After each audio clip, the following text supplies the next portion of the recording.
The intro. Get live, it's the BigJive MMA Show. The big prize, we don't switch sides, never lay low. Big Brian Petrie here to serve it to you raw. Ahead and novice in the duo, show you how to play the card, huh? Get live, it's the BigJive MMA Show. The big prize, we don't switch sides, never lay low. Big Brian Petrie here to serve it to you cold. Hey, Jive, get it, do 'em, making plays and make 'em bold, huh? All right, let's give him a little taste for this little Apex card. Hey, Jive showing all the sick cards he pulled recently. Got him in the mail yesterday.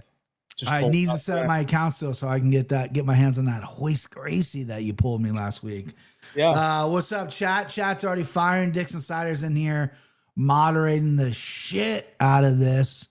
Good to see the chat in here because this card, I mean, listen, on paper it's not great, and the chat's showing out. I love that, man. These are hardcore people that love MMA. We now have a grown man. Oh yeah, the co-host of the BigJive MMA Show. Everyone wish BP a happy belated birthday. Turned 40 years of age yesterday, August 4th. Congratulations, BP. Thank you. You told me a little bit about your day, and you're sick. So yeah, I was sick. I was sick for my birthday. I had to cancel dinner, Rez. My wife, we don't really get each other's gifts because we're at the point in our lives if we want something, we just go out and get it. But so she did surprise me with a video. She came in a couple days ago in my office. I was playing video games. She's like, "Hey, can I get your phone so I can get the pictures of some pictures on your phone from the girls from vacation, so I can send to your grandma?" I was like, "Yeah, sure."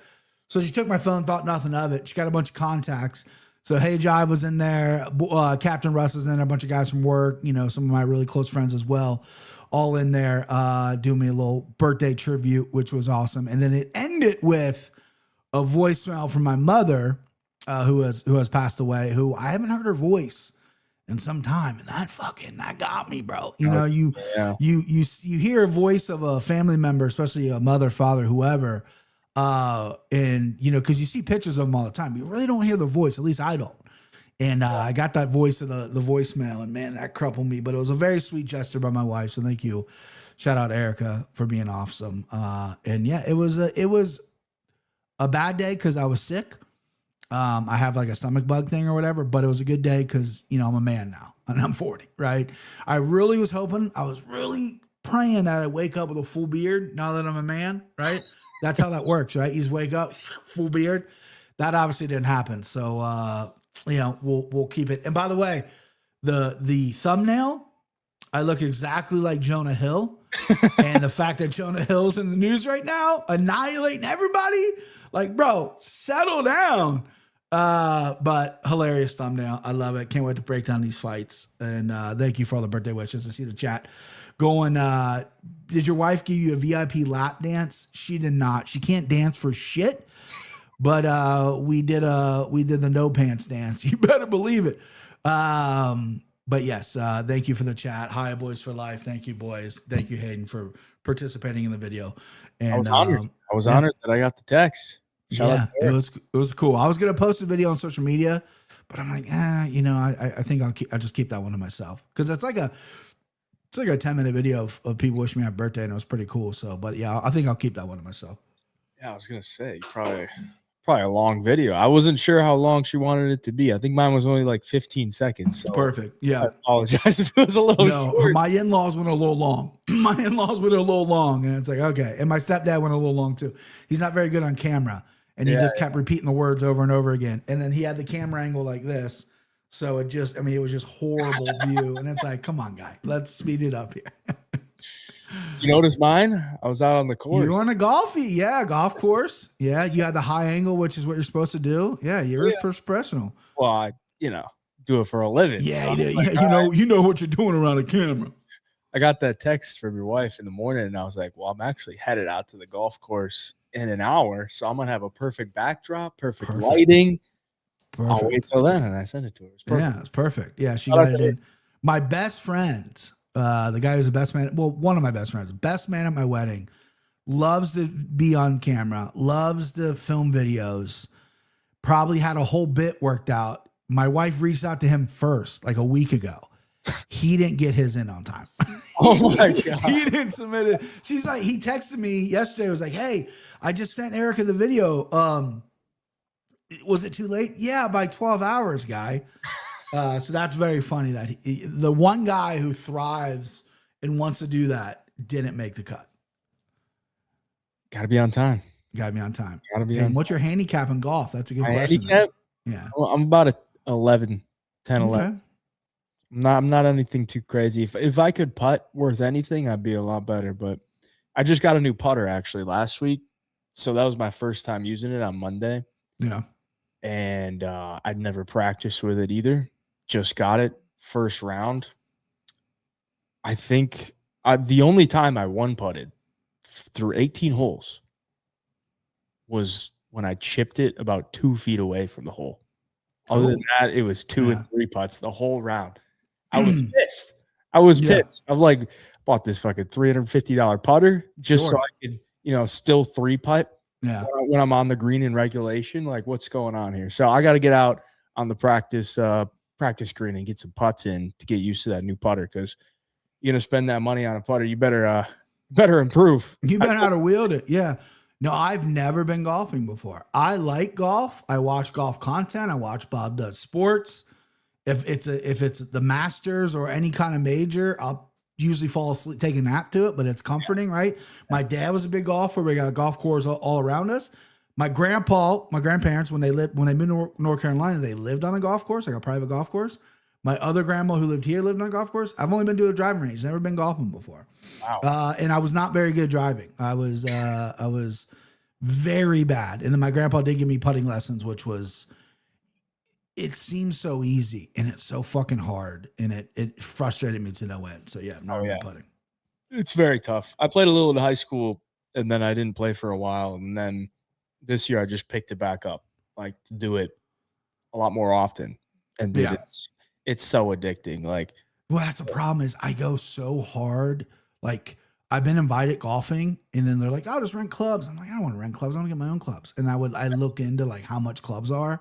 Expensive. God, dude, I would, I would go into so much debt if I got into golf, because I would need the best of the best for no reason, but I would need it because that's just the way my mind works. Yeah. That new putter is the only club that I've bought since high school. Okay. So you burned out. I haven't really bought any clubs since then, but that's good. Let's talk about UFC. We got an Apex card this Saturday. We got 12 fights now. They just added a little women's MMA fight for us to break down right in the nick of time. I think that was earlier today. They slapped together some Ultimate Fighter chick and a Contender Series chick, threw it on the card. So we got 12 fights. We got a solid main event, and I've heard a lot of passionate takes about the main event. So I'm interested to hear what BP's got to say. I'm interested to hear what the chat's got to say about this one, because it's a closely lined fight. Yeah. And we got an up-and-comer and a veteran. So we'll see what the chat thinks about that later on. But let's recap how we did at UFC Belgrade. BP's Empty the Clip came through with ease. 30 seconds is all. Bring me my money.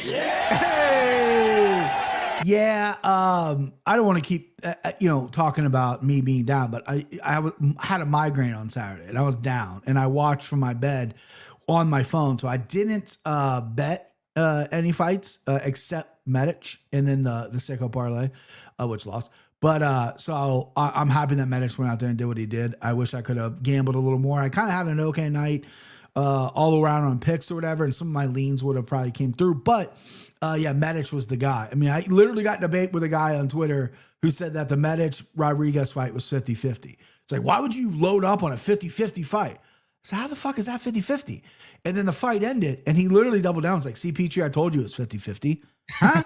What do you mean? The guy got fucking put out round one. But no, Medic looks like a problem. He really, really does. Like, he is very fast. His timing's good.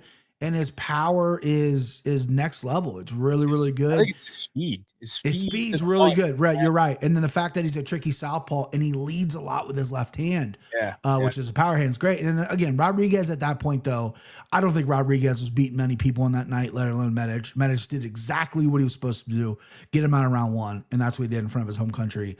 And he has some nice little call-outs. I mean, he's been calling Leon Edwards out for a while, and then he moved on and he mentioned Carlos Pratas. you know, he wants his name up there with some of the big dogs, and I can't blame him. You know, I actually got a DM from somebody. I wish I could find it, but I don't think I can. Right after Medic knocked him out, probably about 2 or 3 minutes after he knocked him out. And I think I posted like a story just being like, whoa, Medic did that really fast. Yeah. He replied to it. He said, D-Rod took a dive. I promise you, like I know him personally. He took a dive. I said, I wouldn't doubt it, man. He went in there 30 seconds. Like, unless he with the first punch. Unless he bet it on himself to lose in the first round. I mean, I don't understand what a dive would do for you unless you bet on yourself, right? So I'm not really sure about that. Yeah. Unless you know, we're talking some funny business, like, hey, we really need this Serbia guy to win in Serbia, right? They paid a lot of money to be here. Yeah. It's been up and down for the Serbs all night. Yeah. We need a guy, and we'll slip you some, you know, here's like $50K. Because I mean, listen, I said it last podcast, D-Rod living in California clearly has some kind of weed business that got taken away from him because he got arrested and put in Mexican jail for 9 months. He need the money, right? I mean, they're prize fighters. They fight.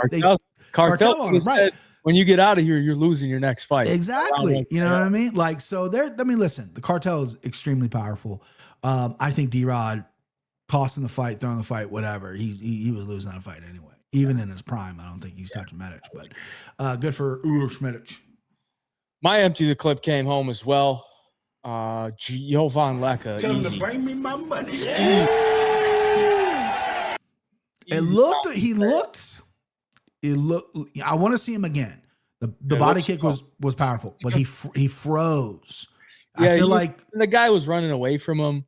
I feel like Serbia, you know, big time froze him a little bit. And I do think he's talented and skilled. And you're right. And the guy was running away from him.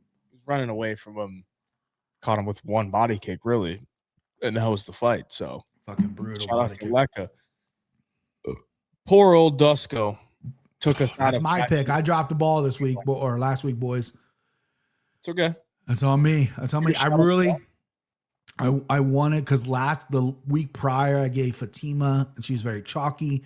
And I'm like, no, I'm going to give a dog this week because I gave was it Ryan Gandro when he was a dog KO round 1 and we won that week. I'm like, I'm going to come back. And I was actually really confident in Dusko. I really think Robert Valentin is not very good, but Dusko is also not very good. And he's fucking head in that guillotine. I'm like, yeah, what are you doing? It just, I don't get it. I don't get it. But yeah, I let us down on that one. We'll rebound well this week, baby. We'll rebound there. BP Sicko. Horrible. So I doubled down on Dusko, which was idiotic. And Tybura, listen, I mean, I got a lot of heat for the Tybura pick, rightfully so. I get it, guys. It was a bad pick or whatever. But I took a shot. I mean, Alexander Rakic is going to do nothing at heavyweight, right? That third round, what was that, bro? Like, you were beating, I mean, it wasn't close. I'm not saying it was a close fight, but like, you were beating this guy handily and you just fucking lean on him. Like, what are we doing here? So Tybura cooked, washed. I thought maybe he would do the opposite of what Rakic did in round 3, but you know, it is what it is. Live by the sword, die by the sword, baby. Yeah. So Tybura couldn't come through for you and Rakic could not come through for me. Part about this, BP. What's the worst part, bub? There's 14 fights on the card, right? Yeah. 12 of them finished. Yeah. Rakic, who I bet on to get a finish, couldn't get it done. I know. And another fight that I bet on to not go the distance, Mark Vologden and Borislav Nikolic. Well, I thought he got choked out at the end, bro. I thought he was. So did I. I thought he was gonzo. Why are you checking on him? I thought he was gonzo. Because the rule is if at the end of the bell, he has to stand up on his own. Yeah, nobody checked on him. The corner can't pick him up. He was laying flat down. Yeah. Camera cut away, then all of a sudden he's kind of up. I thought he was out. I thought he was choked out. He was down like face on the canvas, face on down, ass up. Yeah. For a good like 5-10 seconds. 100%. Never even checked on him. The dude's celebrating and the ref's walking away, like checking with the time people or whatever, and Vlogden's just face down. I'm like, just fucking sick. I'm screaming at TV, get a camera on him. So I think he's out. And the announcers didn't even mention it. Yeah. Nobody I'm like, well, he looked out, bro. But yeah, I think he got screwed on that one. And then Rakic again. I mean, the guy needed a win. He looked like he played it safe, not that round. But yeah, I mean, there were so many openings where he could have finished. But I mean, 2 for 3. That's a tough way to lose on a sicko. Tough. If you would have told me Rakic was the guy to not get it done inside the distance, he was the easiest leg based on the odds. Right. Sterling fucking great. Holy shit. He looked great. That's tough. But that's the recap from UFC Belgrade. We got to give a shout out though to the top 2 people. Hey, yo. Picks on UFC Belgrade on 3-punch combo. My boy Ding Betts. Shout out Ding Betts. He picked the entire card, went up 6.46 units. So he won $200. And Bufus in second place, 13-1. I guess what both of them did. Bufus and Only Figgy Fan. Nice. Both went up 5.88 units. So they won some coin for putting their picks in for free on 3-punch combo, which you can do this Saturday for UFC 120. $300 in giveaways, $200 for first place, $100 for second place. You don't have to pick every fight. You can pick as many fights as you want to, but these 3 individuals picked them all. I got cute. I only picked a handful of fights, and I obviously didn't get them all right. Let's see where you're at, baby. Oh, man, I'm down there. I'm done. I saw you were 72. 75. I'm not. I actually did pretty good. Oh, 75. I thought 72. Yeah, you did okay. I'm going back to picking out the entire card. That's all I know. Let's see. I'll tell you my ranking. Oh, it doesn't have it on there. I really thought I was going to go 100% on picks when I went 100% on the prelims. Yeah. Because I thought main card. I'm like, I feel pretty solid about the main card picks. Oh, there I am. 200 something. 6-3. Okay. That's better than I thought. Yeah. So I only picked 9 fights. And then I went, obviously I selected I was careful with fights I picked, but I did go Dusko Tybura because they were dogs. I figured if they come through, I'd get some unis. And in last place, JR Denny Yahoo, 2-12. Okay, JR Denny Yahoo. You'll bounce back next week. I got a follower today on Twitter, Twitter. It just popped up. It says Luna is following you. I'm like, oh shit, is that Luna from fucking 3PC? They were at the top of the leaderboard forever. Yeah. I'm like, sweet. And I go and I click on it. No, it's some like Russian bot trying to sell like webcam shit. I'm like, God damn it. I want Luna for 3PC. I don't believe you have to have a membership to do the picks. I think you could just sign up and do the free version and still put your picks in that way. On the app, 3-punch combo. 13 overall. Shout out Vince. Impressive. Man. Always pick all the fights. I think that's the way I'm going to do it. I think so. I've always been doing it. This is the first. Change it. Yeah, this is the first time since I've been doing 3PC picks where I did just a handful of fights. I'm going back to picking all of them. Yeah. Oh, yeah. You swing. You got to swing big, babe. You got to swing big. Got to. All right, let's get into the breakdown, BP. Let's do it. I don't know where this is going to be on the card, but I'm assuming they're probably going to chop it up first there fight. He is. I was wondering where Andy 1975 was going to go. There he is. He just don't know. This is the Gamrot boy. 99. No clue who Sunderland's opponent is, but betting my entire bankroll this week to beat Louis. Then I'll double down on Gamrot by finish. Finish. All in. Shout out Andy 1979. You don't know who he is, but you're just going to blindly bet on him because it's Louis Sutherland. We'll see how that works out. We'll see. And then double down on Gamrot by finish. All in. Okay. It's a big week for Andy 1975. Shout out for the $4.99. All right, to kick us off, we got a strawweight bout. Gigi Canuto taking on Carol Foro. Both girls making their UFC debut. 401 on the Contender Series. Decision against Chanel Dyer, which is a very good win. She dropped her 3 times in that fight, but couldn't get her out of there. They go 15 minutes. One of the best women's MMA fights. Oh, sick. On the Contender Series, and she got her hand raised. She actually popped for a banned substance. Oh, no. At the beginning of the year, which was, I forget the name of what it is called, but it's basically a diuretic, so to make you pee a lot. Yeah. Which raises some red flags. So for one, like, what are you trying to get out of your system? For two, what do you I would think maybe that's for weight cut, but she didn't have a fight. So I feel like she was trying to get something out of her system. Yeah, it's flushing whatever the fuck she's injecting her system. Yeah. Yeah. And so she had a 6-month suspension. So that is now up. and she's getting a fight here against Canuto, who was on The Ultimate Fighter. She won the first round against some like Pakistani chick, knocked her out in round 1. And then in the semifinal, she nearly subbed the girl, broke her arm, and the girl didn't tap. And then she gassed out and got TKO'd in round 2. Yeah. So I believe this fight was probably put together much earlier than, the date it was announced, which is today, because the Ultimate Fighter episode that Gigi was on was aired last night. So they couldn't announce the fight until today. So, I mean, just interested to see when they had this fight booked, but I'm assuming it's a lot earlier than today. But no odds for this fight. Striker versus grappler. Canuto being the grappler, Foro being the striker. BP, what can you tell me about this matchup? It's classic striker versus grappler. Cara Foro really impressed me in the Contender Series. Her outside work, outside the UFC, her striking is really good. It's violent. She is a pure finisher in there. She likes going for the knockout. She's pretty well-rounded. Gigi Canuto, brimming with confidence, right? 23 years old, jiu-jitsu standout, really good on the ground, whether she's on top or she's on the back. Problem is 23 years old, gassing on the Contender Series worries me. You're there. I know it's a different environment. Your first fight went like 40 seconds. You body kicked a Pakistani chick, and that was it. There was really no fight. Yeah. And then you fight probably a week or two later, and you completely gas out. That scares me a little bit. I know she's in Vegas training. She's with a good team. But if the cardio's not there, she's dangerous for a sub. She's obviously active for a sub. I think she's very, very live for a sub. But if the cardio's not there, she's going to get pieced up by Carol. I'm really interested in what the line's going to be. I got to imagine Foro's going to be the favorite. Depending how high of a favorite she is how I'm going to bet her. I'm going to pick Foro, though. I think her striking's really, really pretty. Don't know much about her takedown defense because her and Dyer pretty much just stood up the whole time.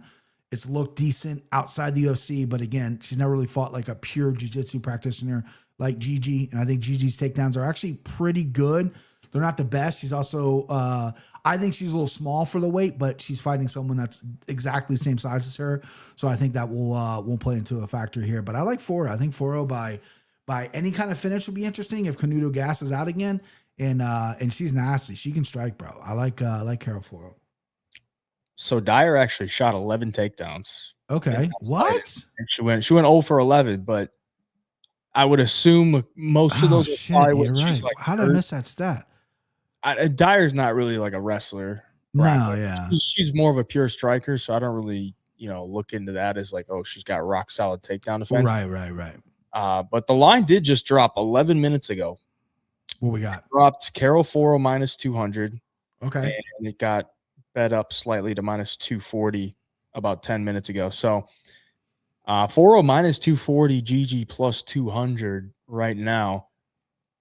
I think that's kind of wide, man. I think it's a little wide, though. Gigi's dangerous on the ground. She's live for an early sub. The problem is I don't really love her wrestling. She's a good jiu-jitsu artist, but also feel like Foro survives most of the subs. I don't really love her ground game, though. I think Foro's initial takedown defense is solid, but when she gets flat on her back, I saw in her only loss against Beatrice Consuli, like she did not have much when she got actually, taken to the ground and flat back. She didn't have much to get back up. It was kind of just holding on for dear life, surviving. Right. So if Canuto gets her down to the ground, I wouldn't be shocked if she subbed her. But I mean, Foro is an absolute tank. She rips the body hard on the feet. Really good left hook. She has a lot of pressure. Cardio is pretty solid as well. So I feel like if Canuto doesn't get the round 1 sub, she's probably getting cooked here. Yeah. Not a guarantee that she's going to death gas like she did on the Ultimate Fighter. Right.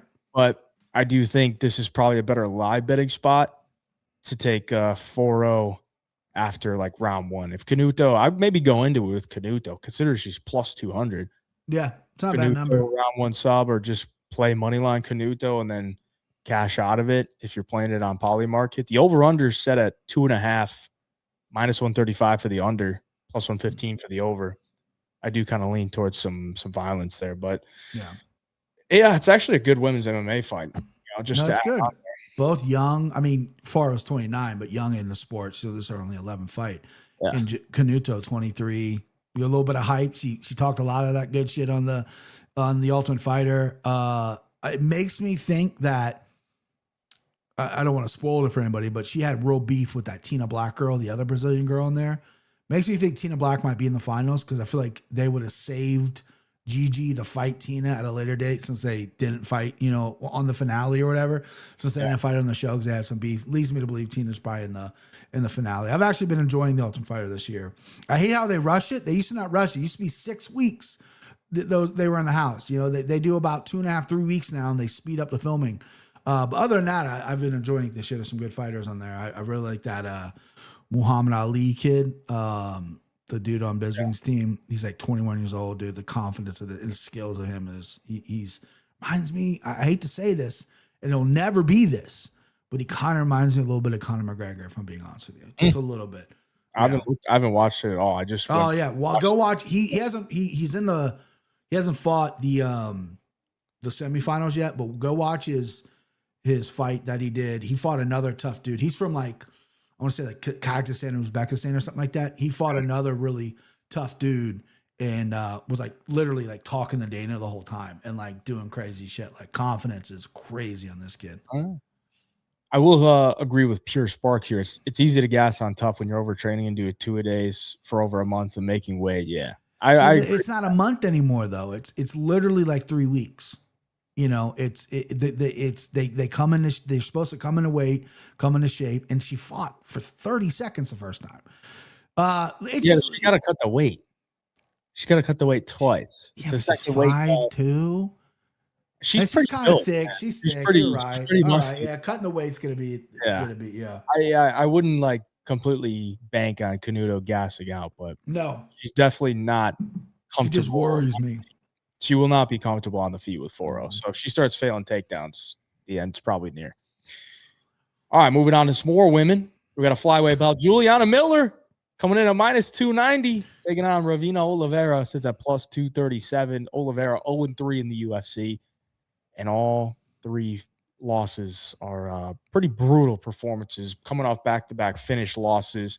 Juliana Miller coming in here 2-3 in the UFC, 4-4 in her professional record, and she is a near -300 favorite. BP? Yeah. Are we laying the chalk on Juliana Miller? Is Ravina Oliveira that bad that you would feel comfortable laying -300 on Juliana Miller? No, I'm not laying anything. This is gonna pass for me. I'm picking Miller. I mean, look at Oliveira's career. She went 0-0, got her first win. 0-1, got her second win. 1-1. These are the fighters she's fighting, by the way. 1-1, got a win. 0-0, 0-0, 0-0, and the 0-0 was for a title in Brazil. Yeah. And then she gets 8-5 and wins her defending the title, and then she drops 0-3. This woman has the best manager in the world to get her to the fucking UFC. Harry Hunsucker's manager needs to suck Ravina Oliveira manager's dick how good he is to get her in the UFC. Juliana Miller, she went through the Ultimate Fighter. She's probably still in that contract. She doesn't fight enough. You know what I mean? I'm not really sure what her deal is, but she's slowly getting better. She actually looked okay her last time out and won a fight. So I'm good to pick her to win. I think, it's going to be ugly. This is one of the lowest level fights that the UFC is ever going to put on. But listen, they got to give people under contract fights, and I think loser goes home. And Juliana Miller being 4-4 is kind of crazy. I mean, she's not this young prospect either. She's 40 years old. She's coming off a loss. She beat Ivana Petracic, and then Carla Judy beat her. But I like Juliana Miller, but I don't like her to better. 290 is outrageous. Ravina Oliveira is not very good. She's beaten nobody. Neither is Juliana Miller, really. But I guess skill wise, I'm going to go Juliana Miller a little bit above Oliveira, and I think she'll get the win here. But man, this fight is gross. And shout out my boy Timbo for wishing me a happy birthday. Thanks, bro. Shout out Timbo. I'm with you, man. I don't really I really think Miller should go in there and sub her, but she's just not a -300 fighter, dude. No. If she's on the feet, she is an awful striker. And Ravina Oliveira is not good, but she's the better striker of the two. She's got a good 1-2 down the pipe. She commits to it, but if she gets taken down, Miller's really good at taking the back, and I think she probably chokes her out. I mean, the under is tempting just because it's a low-level women's MMA fight. Yeah, anything can happen. Yeah, under 2.5 minus 135 on DraftKings. It's tempting, man. It's very tempting, but you know, if I lay chalk on the women's this low level of a women's MMA fight, and then they're just like too shit to finish each other, then I'm going to be pissed. So I don't feel good betting this stuff. You know, I don't feel, you know, it's just because like if I lose a bet, who cares, right? Load up, go again, right? I mean, yeah, it stings because you, especially if you really are invested. But putting a couple bucks on either of these chicks and they lose, or even if you win, you just feel dirty, right? Yeah. You feel gross, bro. You're disgusted.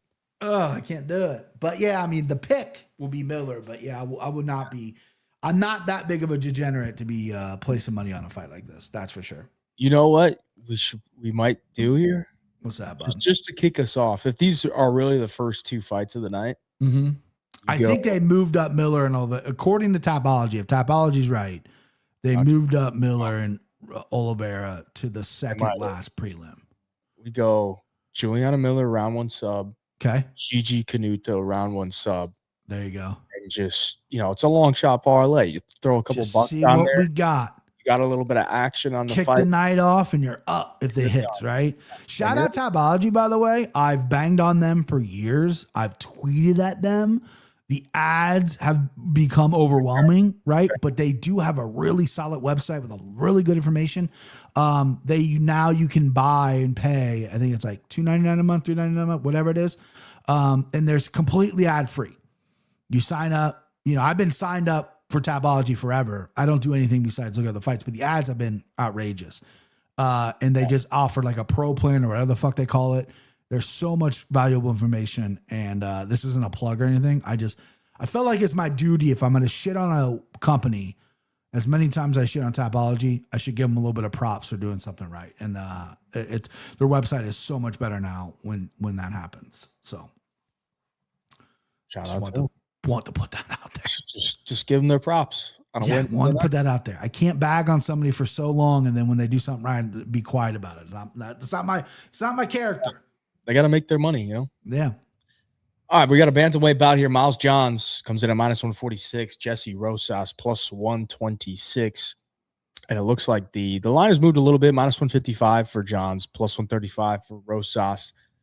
Rosas being the big bro of Chi Wee. So he's big Wee, making his UFC debut. He's 8-1, 23 compared to 32 for Miles Johns. Miles Johns 6-5 in the UFC, 2-3 in his last 5. And he's on a 3-fight losing streak.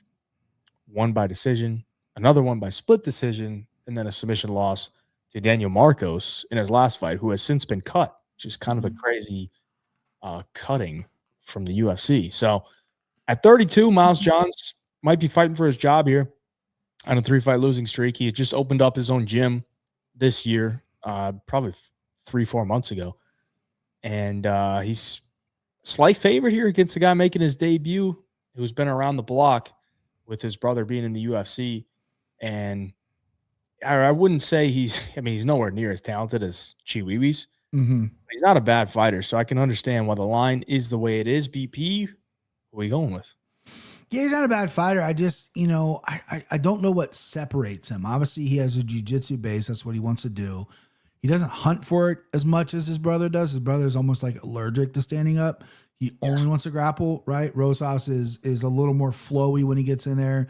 He can stand a little bit. It's not the prettiest in the world, and I just don't know what separates him, right? And that's my big, you're looking at him at plus money and it's like, wow, an up-and-coming kid, 8-1, this is a big step up in competition for him because he hasn't really fought many people, but he hasn't fought complete bums. Like, he's fought some experienced guys, but they're not very good. But I just don't know if I like his game. But the problem with Miles Johns is me wanting to love Miles Johns is he's coming off a submission loss, right? And Rojas Jr. does take the back very well and can submit you from there. Rojas Jr. lost to Daniel Marcos that way. Miles Johns used to be a brute wrestler, fuck you up on the ground, power puncher, good cardio, and that kind of slipped away from him. Now it's almost like he wants the box and he's kind of abandoning his wrestling. His defensive wrestling's never been like world class. His offensive wrestling's been pretty good. So he needs to stand up in this fight. I know he's got a little bit of a 68-inch reach for a 5'7" frame. It's not the longest in the world, but it's not the biggest. I'm sure Rojas Jr. will have a longer reach, but Johns can throw. He can throw power, and I think if he can stop Rojas takedowns, he can look good in this fight. He's fought the better competition. I just think 3-fight losing streak, just opening your own gym. You probably got a lot of eyeballs on you at that gym. People wanting you to win. Coach needs to win. I like Miles Johns here at -146. I'm probably going to regret that. I just don't see enough from Rojas to really be excited about him at +126. However, though, he's the older brother of Chiwiwi's. Man, what happened to Chiwiwi's in the womb? I mean, this dude's a handsome guy. Chiwiwi's looks like fucking a gargoyle. You know what I mean? Like, what happened in the womb? I can't be able to relate it, but props to the Rojas brothers for being dedicated mixed martial artists. I just had to throw that out there. I mean, it's I crazy. agree. It's fucking crazy. There's something wrong with Chiwiwi's, man. There's had to have been. There must have been like a twin in the womb that he like ate. Oh, and then it like absorbed into his face. Like it's like he looks like the Hunchback in Notre Dame. It's just in his face. Nice. He but listen, he's super talented. He is. It worked out for him. Yeah, he has a girlfriend, right? I mean, if he never did MMA and wasn't like semi-famous, like he would. Actually, you know what? I don't know. A lot of the Mexican dudes I know, they fuck early, right? They fuck young, like they all fuck. So I wouldn't say he would be a virgin, but he'd probably be fucking something not as nice as his girlfriend. I don't know how we got on that, but yeah. Why Big Gun shouldn't be talking about other people's looks? First off, motherfucker, I don't look anything like Chiwiwi's, bro. Fuck you talking about, man? Get out of here. Jay, he's a handsome dude, all right? Yeah, I've seen him in person. The pictures don't do him justice. He's a handsome fella. Okay? Who's that? Chiwiwi's. There's no fucking way. Chiwiwi's, bro. I've seen you the picture with Rojas. He's bigger than I thought. But Not yeah, he's me. Huh? Not as big as me. No, he's not bigger than you, but he's bigger than I thought he was next to you. Well, his head's massive. His head's huge, yeah. His head's huge. So yeah. Raul has a twin sister, Verna. That's a joke about Verna Gingerjoba. That's fucked. Yeah, if he really does have a twin sister named Verna, I gotta see her, but I think that's a joke about Verna Gingerjoba. So you like Johns here, eh? I like Johns. Yeah, I think the powers can be overwhelming, and it really gets to come down to if Johns decided he wanted to grapple this camp, because I think he does have some good wrestling chops, but he gets lazy, I think. And Rojas, I think, is good at when it gets to the ground, he'll have the advantage. But I think Johns is going to be a little too much for him on the feet, a little too powerful. I like Rosas here, and for a few reasons. Number one, I think Johns is on the way out. I don't think he has much to fight for at this point. He's got his gym now, and I don't really see him having like a resurgence to his UFC career. And when you look at his wins in the UFC, they're really shit. Like, they're not good. I know he's been competitive with, like, he went to a competitive split with Matsumoto, but Matsumoto is now on like 4 straight fights of going to close fights, 5 straight fights of going to close fights with people. He just fights close with people. Yeah. So he's super hittable, and he can get taken down, but he gets back up. So he has no defense. Miles Johns' wins are bad, dude. Like Morales, Cody Gibson, 40-year-old Douglas Silva de Andrade, Anderson Dos Santos, Kevin Natividad, Cole Smith. You look at anybody that he's faced that's any decent, he's lost to them. Yeah. So I don't really like, you're going to say, oh, he's got all this experience. Well, maybe if he was like at a good point in his career, I'd be like, yeah, his experience could show up here. But stylistically, this guy never really does anything in a fight to win. He's not a good striker. He can wrestle, but he rarely wrestles. And he can't do anything with his wrestling when he does offensively wrestle. And a lot of these grapplers that he's faced have taken him down and finished him. Yeah. John Castaneda finished him. Marcos isn't even a wrestler, but he made him look like a bitch on the mat. Yeah. Felipe Lima had no problems taking him down. I mean, I think Rosas wins this just being the younger guy with a lot more upside to like have a career. Sure. He's a solid boxer. He's got much better jiu-jitsu than John's. Mm-hmm. Like, where does John's beat him? I think Rosas. I think this is a fight where Rosas just wins, like wanting it more, because John's isn't that far ahead of him skill wise, and he has nothing left to fight for. So, at the plus money, I think it's Rosas for sure. Yeah, I don't hate that. I see a lot of people picking that. I for some reason I can't get off John's. I want to. I love plus money. I love a dog. I'm taking a dog later on the card that people are going to very disagree with. But, you know, I like taking dog. I like taking plus money, but I just can't get on Rojas. I think Johns can win. You asked how he win. I think he can win with the power. I think he can clip Rojas. I don't know if Rojas has been in there with a guy that can throw like Johns. But again, Johns tends to get lazy in there, you know, and you're right. He has no good wins. But some of his wins that he has, even though they're low-level wins, they're impressive. I mean, the knockout of Kevin Tivadab was brutal, right? We need to see that. He took John Matsumoto down 5 times. Like, we need to see that urgency there, right?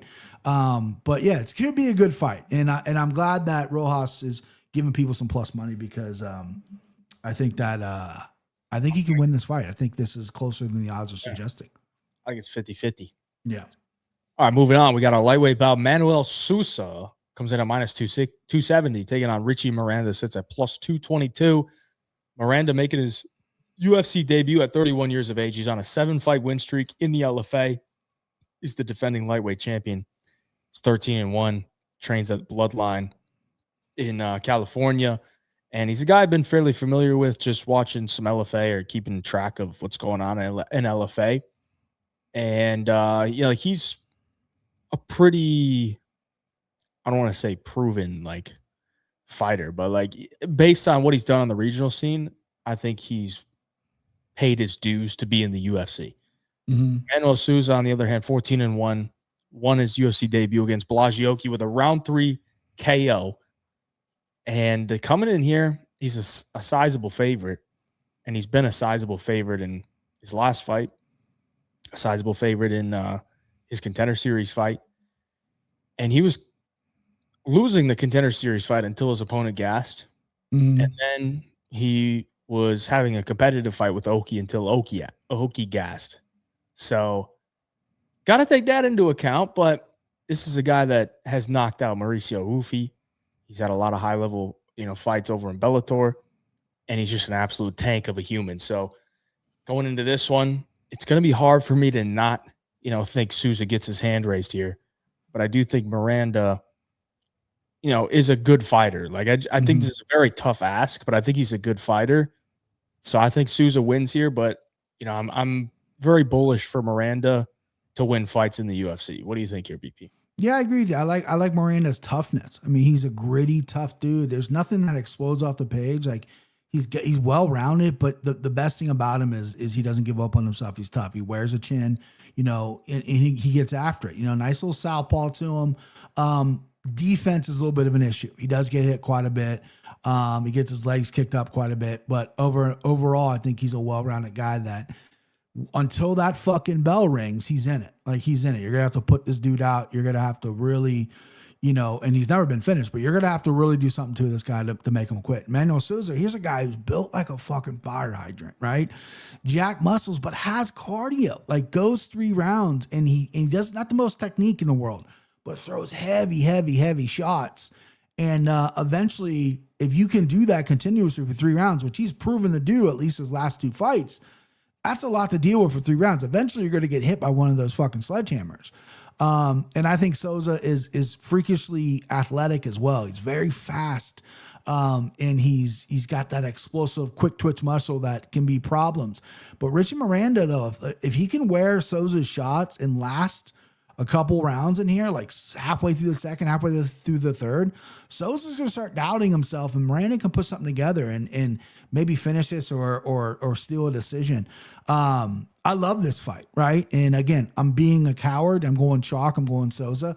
I just see Sousa having too much power in this spot here than Miranda, but Miranda is UFC level. I think he was UFC level when he beat Richie Lewis on the LFA. They should have called him up then, but you know, what do I know? I think this dude can win some fights in the UFC for sure. And he's 31 and he's going to be active and he's durable and he's tough. And I just think right now Souza just a little bit more powerful.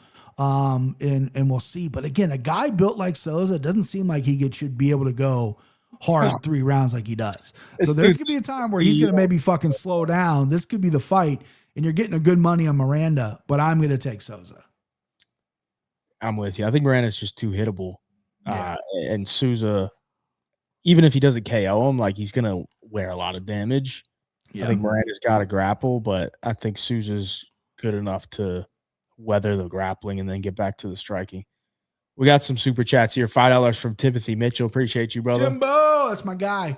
Dicksaw MMA with the $199. Your dog is Elkins, isn't it, you dirty dog? You have to wait for the find out, bro. You have to wait to find out. Let's see. $199 from Dicksaw MMA. Also, did you see Tai Tua is being sacrificed? Yeah. To Dorita. Oh man, that's a brutal match. I always knew Despain would come back. UFC loves those kind of guys, and he went out and he proved he can win some fights. And yeah, they give him Tai, man. It's just Tai too awesome. Well, that's the thing. It's like if you're gonna bring Despain back, you got to give him somebody that can't grapple. Yeah, 100%. Yeah. And the same thing with Tai. It's like you got to give him someone that can't grapple for shit. So exactly. So it works out. Tai's not mad about it. Tai's like, oh shit, I get to strike with somebody. Problem is when Despain, at least he has proven when he actually stands up and hits people, it's a fucking problem. Yeah. 199 from Z Merc 34. Finally catching you guys live, showing some love. I appreciate that, brother. Thanks, Zach. Appreciate that, bub. Thanks for joining the show. We'll keep her moving and move up along the card. Heavyweight bout. We got Louis Sutherland comes in at minus 170, taking on Jose Montana. Sits at plus 149. I'm going based on Tapology. This guy's name is Jose Montana, but you probably find a bunch of different names for him. Jose Luis, Jose Miranda, De Silva, whatever. Jose, we'll just call him Jose. He's coming in here making his debut. He's 6-1. Only loss was by decision to Contender Series alum Richard Jacob. Louis Sutherland is not 11-0. I don't know why that's on the screen, but I'll have to talk to the graphics guy about that one. Talk to the graphics guy. What the hell, graphics guy? Graphics guy really fucking up on that one, but he's 11-5. He's 1-2 in the UFC, 3-2 in the. Saw 3 fights on him. And listen, he wants to get you to the ground. He's a tall guy. He throws a right hand, and then he bends that big ass body down and do a double leg. All these guys a double leg. His single leg is really weak. Not much of a body lock takedown, and he immediately hunts for mount. And he either wants to take her back or head and arm. Louis a bulldozer, right? Louis doesn't have much of a ground game, right? You know, he has good offensive wrestling, but he's gonna want to stand up. He's 6'3", not that much shorter than Montana, and I think if he can stop some takedowns here, it's a problem because I think Montana is not good, right? Andy, 1975, I love you, brother, but I know you're taking Montana and then you're loading up on Gamrot. I don't know about that, brother. I never thought I'd pick Louis Sutherland in a fight. I think he's weak. I think, pre-UFC, he was on maybe some of that Russian stuff, and now he's not. But I'm taking Louis here. Minus 170 is a little bit of a stretch. I'm going to have to find out how to play that, maybe by knockout or something. Jose Montana can easily take Louis down and submit him. Again, he is heavy on top. His head and arm is pretty good, but he's head and arming guys who are really bad. And it's not like Louis is great or anything, but he did get heel hooked by Walter Walker. That's his only submission loss. Who the fuck hasn't, right? You know what I mean? Who the fuck hasn't? Give me Louis, baby. And we're not looking back here. I'm taking Louis Sutherland. I think Montana is just one of those big Brazilian heavyweights that they bring in that is just not very fucking good. So give me Louis. Give me Louis, baby. I'm with you. I'm like, I think this guy Montana fucking reeks of being a fraud, bum, jiu-jitsu nerd fucker. That's probably just gonna go in there and like try to take him down, look for a sub, but if he can't take him down, he's gonna like curl up in a ball and lose. Oh, yeah. The minute these big Brazilian dudes get like actually cracked, I mean, they completely just fucking melt. Oh shit! Yeah, he's a jiu-jitsu heavyweight. Like, yeah, I don't know. Like, is he gonna take him down and choke him out? Louis doesn't really look like he has much of a neck, especially when he's on the juice. He's got a full. Yeah, look at his Tapology picture. That's the Louis that I tape studied. Was those traps? The fucking vanilla gorilla. You know when Louis beat Ty, based on the Tapology ranks, I'm pretty sure Louis was the worst heavyweight on the roster. I can believe it. I mean, listen, he got smoked out 2 fights. I mean, how can you rate a guy if if he's getting done quick? Like that? Yeah. But like now he beats Tuivasa and he's a favorite. But the fact that he's a favorite against this guy, I feel like that's telling me something. Like the Spontaneous guy just reeks of fraud, dude. It does. But do I want to lay minus 170 on Louis Sutherland? I don't think I don't think I can get myself to do that, BP. No. Like, I mean, Louis by like KO though. Could you find your way around that? What are the odds on that? On DraftKings, Louis by KO is plus 185. Yeah. Louis by decision plus 275. I really hope this fight doesn't go to decision. It's gonna be really, really, really not fun to watch if this goes to decision. Hopefully the upside with Louis though is he generally has always had good cardio for a big guy. He's not. Yeah, his cardio is not terrible. Yeah, Montana to win by submission is 300. That's then I get that because Louis been submitted before, but this guy's jiu-jitsu is not Walter Walker jiu-jitsu. I don't. That number should be a little bit higher. Yeah, I'm confident now in Louis. I think Louis wins. It's disgusting, but yeah, you got to go Louis. Got to go Big Lou. Last comment. Never go Louis. I'm sorry, brothers. I never thought I'd go Louis. I never thought it, but here we are. Hey, it should have been Louis against Ty. He fucking smoked Ty, man. Yeah. Like, did better than Taliesin Teixeira did, for sure. Yeah. So, let's move on to another disgusting fight. Light heavyweight bout. We got Dyer Nurgajai. Comes in at minus 152. Taking on Bruno Lopez. This is at plus 132. Lopez 1-2 in the UFC. Same with Nurgajai. And both guys came into the UFC off the Contender Series. Lopez did not have, much of a high ceiling when you're looking at him. Nurgajai did, though. People thought this guy Nurgajai was going to be pretty dang good. Then he lost 2 in a row, got subbed. Then he picked up a win as an underdog in his last fight against Tobias. So maybe he's putting things together. Maybe he's shoring up that takedown defense. Maybe he's shoring up that grappling. But he did almost get subbed at the end of 3rd round against Tobias. But for the most part, he held himself in control of that fight. Lopez, on the other hand, back-to-back KO losses, one to Jacoby, one to Navajo Sterling. So not bad losses, but, he got KO'd again. So 3 times. Every time he's lost is by KO. Mm-hmm. Striker versus grappler here. And it's not that Lopez can't strike, but if he wants to, take the path of least resistance, he probably should look to take this fight down to the ground. And yet the striker's minus 152. BP, where are we going with this disgusting slop heavyweight fight? Gross apex bullshit. I'm taking Lopez. I think Dyer is soft. I think this guy is so soft. I think every hype and everything about him was so ballooned up and fake. I think this guy, both these guys have been finished by Benson Himbero. Let's just put that into perspective. Both these guys have been finished. Dyer got submitted. Bruno got finished, right? Or got KO'd. That's crazy, right? So they got to match them up. All right, loser leaves town. I get it. Lopez, even though he's not the best striker, and obviously chin is a problem, he moves kind of well on the feet a little bit. He can pop some things out there and kind of move around. Dyer's got that tick thing. He's got that weird shit that he does. It's a ticky thing. It's weird. The chat's talking about it. I just think this guy's completely soft. I really do. When things don't go his way, he's going to completely crumble. He did grind one out last time out, win a decision. Like you mentioned, he almost got finished, but he did grind that one out. Hopefully that gave him a little bit of confidence, but I think Lopez isn't a great fighter, but I think he's a little bit better than Dyer, and I think he's a little bit more of a well-rounded fighter as well. I think Lopez can do more than Dyer, and I think Dyer is just absolutely Charmin soft. I think this guy is weak, and I like Lopez here at the dog money. I'm going to take him. I'm going to take him by finish. Probably sub. I don't know how I'm going to take. It's going to be a finish by Lopez if he wins. I'll have to pick my poison. Maybe I'll double chance it or something like that. But yeah, give me Lopez. I'm going to go with Dyer.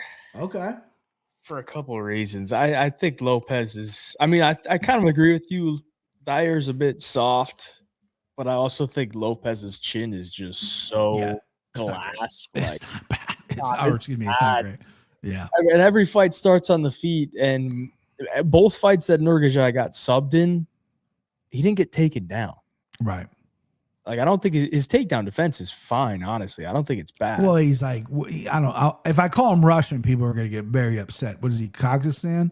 Kazakhstan. Yeah, Kazakhstan. So he obviously got wrestling in his blood, right? He's got, you know what? His Tapology picture with his neck, it reminds me of like Matty Betts. Like he's like because Matty Betts has got like a really stout neck with some traps. He doesn't look like Matty Betts, but just the neck on his Tapology picture reminds me of Matty Betts. Yeah, but I gotta go with Nurgazai just because every fight starts on the feet. I don't think Lopez's wrestling is all that good, and his chin is just absolutely terrible. Mm-hmm. I think I don't really see Lopez as like Tobias is a much better athlete than Lopez, and Tobias did get 2 takedowns, but he wasn't really having a lot of success with the takedowns early on in the fight. And so if Lopez can extend him, he can sub him later. But I think Nurgazai's takedown defense holds up early, and then he chins him pretty early. Because, I mean, Lopez's chin is absolutely terrible. He got dropped by a jab from Jacoby, man. A jab. I know. A jab sat him down. Yeah. And yeah, the chin's, I'm not going to defend his chin at all. You'll never hear me that. Yeah. It's Grant Dawson level bad chin for sure. Yeah. I mean, if Lopez can get him down and sub him, so be it. But yeah, I would expect a guy that's been subbed twice to be working on his fucking jiu-jitsu. Okay. I think that's an but he gets to the ground and he's defending like he's supposed to, and all of a sudden he's got to do his twitch thing. Tick, yeah. He's got the fucking tick, and he loses position. I'm with you there, but I got to go with Nurgazai, and I think it's probably around 1 KO. Yeah, I don't hate that at all. There was a chat I wanted to address. Acknowledge the chat. Hey, Chad, why didn't you make a most confident picks video last week? If you're in the live right now, you probably watched my other videos, but I just haven't had time to make the videos. We got PFL, we got UFC to research. I've been traveling and stuff, and we do this on Wednesday, and I usually record my picks video on Wednesday, but I got to like catch up with research and stuff. So I just haven't made it. I didn't make it for the OKC card. I didn't make it for last week.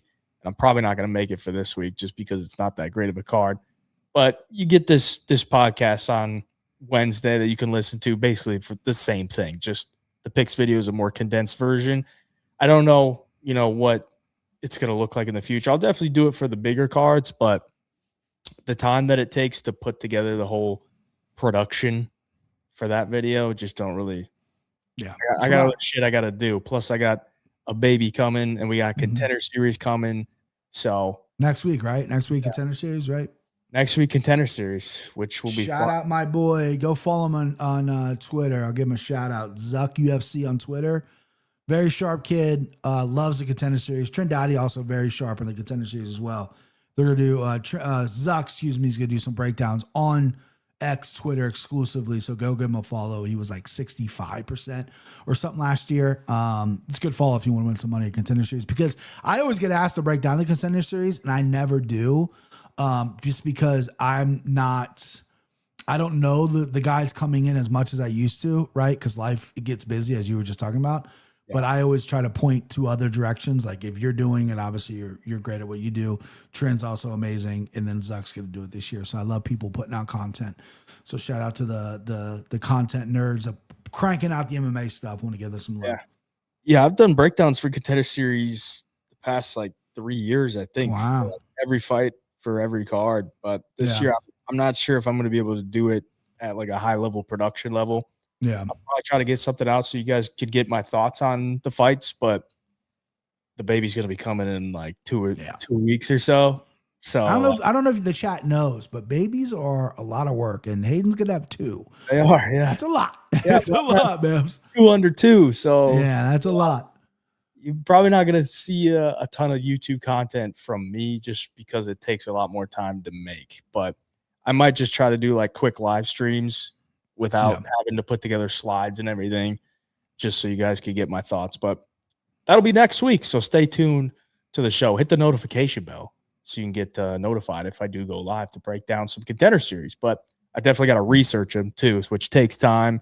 Yeah. So I'm going to try to more dial in the research before I hop into like a video to get it out. But let's move on. We got a heavyweight bout. Steven Asplin, -300, taking on Guilherme Pat, +245. Guilherme Pat, 1-1 in the UFC, lost to Thomas Peterson, a training partner of Steven Asplin. Asplin, 1-1 in the UFC, coming off the loss to Vitor Petrino. So both guys coming off losses, but one guy's -300. Kind of jumps off the board a little bit. But you do look at the level of opposition. I would say Vitor Petrino is a better fighter than Thomas Peterson. That is backed up by when they fought, and Petrino knocked him out. So a tougher matchup for Asplin. But coming into this one, striker versus striker. So they're going to be able to let their hands go. Asplin, more of a volume guy. Pat, more of a precision striking type of guy. So which one is going to prevail here, BP? Are we going with the -300, or are we taking a shot on Guilherme Pat at +245? Yeah, I rode with Pat last time out against Thomas Peterson, and he landed 17 strikes. He threw nothing, did nothing, stood there, did nothing, right? What are you doing? Again, I mean, Thomas Peterson's an okay guy, but like he's there to be hit, bro, and you did nothing. You froze. You lost a majority decision, and you were complaining about the decision. It's like you lean at 17 strikes, brother. Like you need to be more active. He's obviously athletic. He obviously has that. He's got that karate, taekwondo style. So it's like real kind of in and out, quick twitch. Then you got Steven Asplin, who every time he cracks a mic, he's great. You love him, right? You know, he lost all that weight. Inspirational for a lot of people, and he puts punches together. He's super high volume. It doesn't look like he would have like really good cardio, but he does. He lands a lot of strikes for heavyweight. But his last time out against Vitor Petrino, he slowed down tremendously. There was times where he had Vitor hurt, and he just kind of stared at him and didn't have that extra gear to finish him, right? And he lost that fight, but he also showed an incredible fucking chin in that fight. Jesus Christ. Vitor Petrino, the one thing about him is I think his chin's a little weak, but he can crack, and he cracked Asplin a lot, and Asplin took it well. I like Asplin here at -300. I think he's going to overwhelm Gamrot Pat. I think Gamrot Pat's like little slick shit that he does and wants to be fancy and pretty and not really get ugly. He might land a couple shots. So I think Asplin's gonna eat it pretty well, and I think Asplin's just gonna keep moving forward. I really hope he cleaned up the cardio that plagued him his last time against Vitor Petrino, because I think Gamrot Pat, you can get a finish if you really just out-volume this guy, because I think Asplin isn't the biggest powerful guy in the world. I think he's more of a guy that's gonna wear you down as opposed to like one punch. So get back to your roots of just constant pressure, constant volume, mix up the shots to the body to the head. And, you know, this guy wants to stay clean. He wants to stay pretty. He wants to stay at distance. Fuck all that. March forward, walk through his shit, and put hands on him. And I like Asplin. A little surprised he's -300 after coming off the loss. But again, Gamrot Pat coming off a loss as well, and he did fucking nothing. So I guess not that surprising to me. But yeah, I like Steven Asplin here. I agree with everything you said, but I still don't think you can lay -300 on Asplin. It's tough. It's tough to find. And listen, the only reason I think I'm doing it, because I think I will bet Asplin. Maybe I'll put him in some kind of parlay, or maybe bet him, like maybe bet KO. It's just because to me, the card's a little thin on betting, right? For me, you know, like other people might have spots that they love. This is a spot I feel at least confident in, because I do think Gamrot Pat is a little bit soft. I think Asplin could break him. But I agree with you. -300 is... It's tough because he's tough. Like he doesn't wrestle.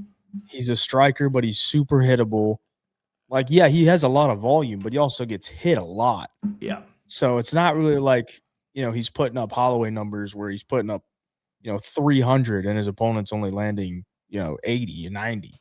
He's getting hit with 6.6 significant strikes per minute. And he got outstruck by Petrino late in the fight, where you would expect, you know, Asplin being the guy that has, you know, better cardio, being the guy that lands more. I will say I think Asplin has a little bit more power on the feet than Pat. I think he's definitely got more volume than Pat. Pat's so fucking low volume. But I think with how hittable Asplin is, Pat's going to be able to land volume here. So I think it's just a war of attrition. I do trust Asplin, but in a war of attrition, like I don't want to be laying -300 on Asplin. Yeah, I think Pat probably wins round one if he lets his hands go, because he's going to be faster. He's longer. Right. I think he's got better defense as well. His footwork's pretty. Yeah, he's quick. His footwork's good. Yeah.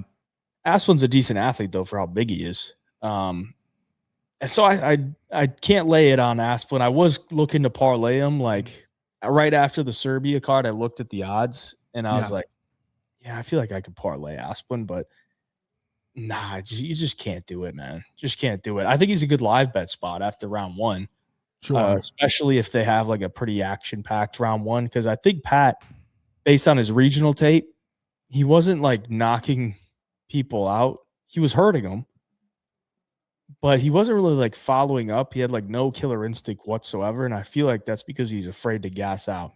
Like against this Mauricio Queiroz guy that he KO'd in the third. I feel like he could have KO'd him at like any point in that fight, but he just took zero risk. And I feel like if he hurts Aspen, but he doesn't finish him, Aspen's going to make him pay later on in the fight. So maybe Aspen late finish, but I'd probably just look to live bet it and see. Aspen round 2 plus 600 and Aspen round 3 is 10 to 1,000. So for KO, if you're playing KO, which I imagine, I don't think he's just sub Pat, but who knows? Yeah. One thing with Aspen though, too, before we move on, is his chin is way up in the air. Yeah. Well, because you know why? It's because it's a good chin. He hasn't been cracked yet. The minute he gets knocked out, the minute he's going to want to start tucking that shit. He hasn't felt it yet. He probably does well in the gym. He obviously gets cracked in fights and he's okay. You know, the minute you get cracked and your shit goes out, you're gonna be like, oh shit, I need some defense. Never forget he lost to Denzel Freeman, guys. Yeah. Right? He's not the shit. He knocked out Anthony Goracio on the Contender Series, who's now 3-3. He's lost 2 fights after the Aspen fight, and he beat Sean Sharaf. Yeah. Who's getting fed to Gable Steveson. So yeah, he is. He hasn't proven anything as far as what he can do in the UFC is getting wins. So be careful with the minus 300, but I do think he wins. All right, before we go to the main card, I want to remind you for the giveaway on 3-Punch Combo this week, we're running it back. The top 2 people who are up the most units will win a $300 guaranteed prize pool. $200 to first place, $100 to second place. You can pick as many fights as you want. You're not required to pick every fight. And the top 2 people who are up the most units will get the bag. So make your picks on 3punchcombo.com. Download the app, 3-Punch Combo in the App Store. Make your picks. You can sign up for free, or you can join the paid version and get the full access to the forums. And they just added a nice little thing about the bet slips and stuffs too, which I put mine in last week and it did not hit. It was the Serbian special, but special. Oh well. But link down in the description below. EP, anything about that one? No, I mean, listen. I mean, everyone knows how I feel about 3PC. It's the best place for fans. And yeah, shout out Ding Bets last week, and I know my boy Timbo won it 2 weeks ago. So yeah, let's get your picks in. Try to win some money, babe. Let's make some coin. I thought I was going 100% last week. Maybe this week is the week. Go 12. One of these days, I'm going to do it, and I guarantee when I do it, I'll go 14-0 or 12-0 or whatever. And 14 other people will be 12-0. You know, I'll end up, you know what I mean? Like splitting the money with, end up getting $14. RIP Alan Nascimento. Yeah. Yeah, that's crazy. The start of the show, I saw them walking in the casket. Yeah. That was tough to watch, but yeah. Fucking Alan Nascimento. How old was he? 35? 34, 35, in incredible shape, died of a heart attack in his sleep. I mean, we all know life's short. You know, I don't have to tell you that, but that's crazy. A high level athlete like that dying in his sleep of a heart attack is scary business, man. Scary business. But yeah, RIP Alan Nascimento, thinking about his family. He just had an awesome fight. June, I think. So yeah, it's scary, bro. Yeah, I think it was June. Yeah, that's tough. Because I mean, you want to know answers. Like, why did he have a heart attack in his sleep, right? And it's crazy because, a lot of times, guys will die of congenital heart problems, or they'll be like, oh yeah, he had a heart defect that the doctors miss. But he's a UFC fighter. He has to get physicals quite a bit, right? And extensive physicals. You got to imagine at least one doctor, if it was a heart problem, would have caught that. You know what I mean? So yeah, it's just super sad that he died, man, and the way he died, sudden. Yeah.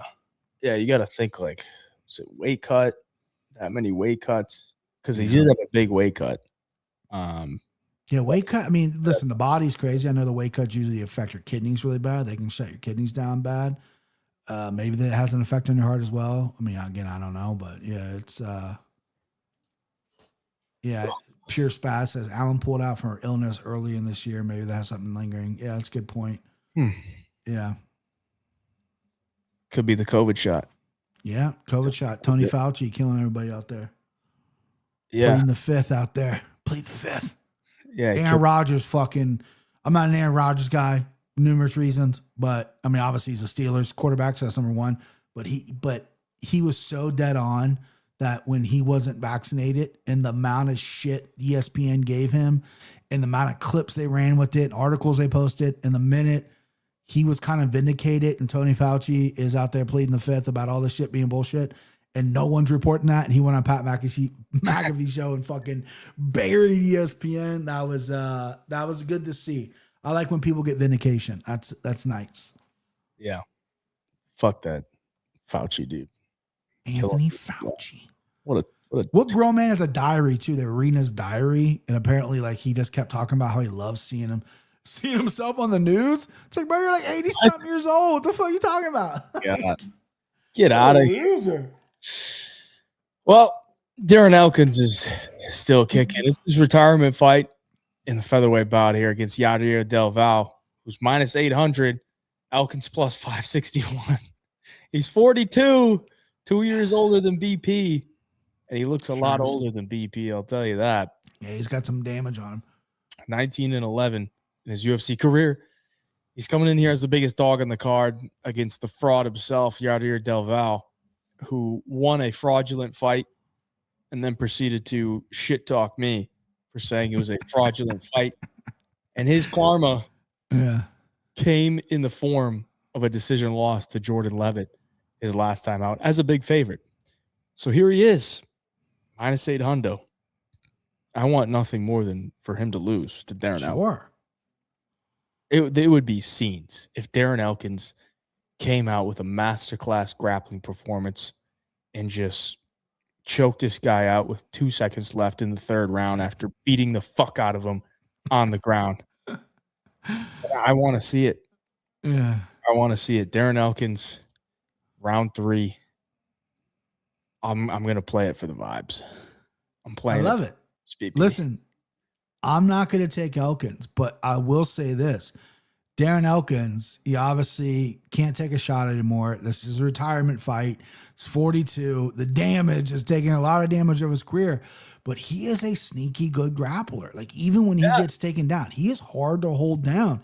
He can really hit switches. He can scramble really, really good. He is hard to fucking hold down. And when he takes your back, he's got a good rear naked choke.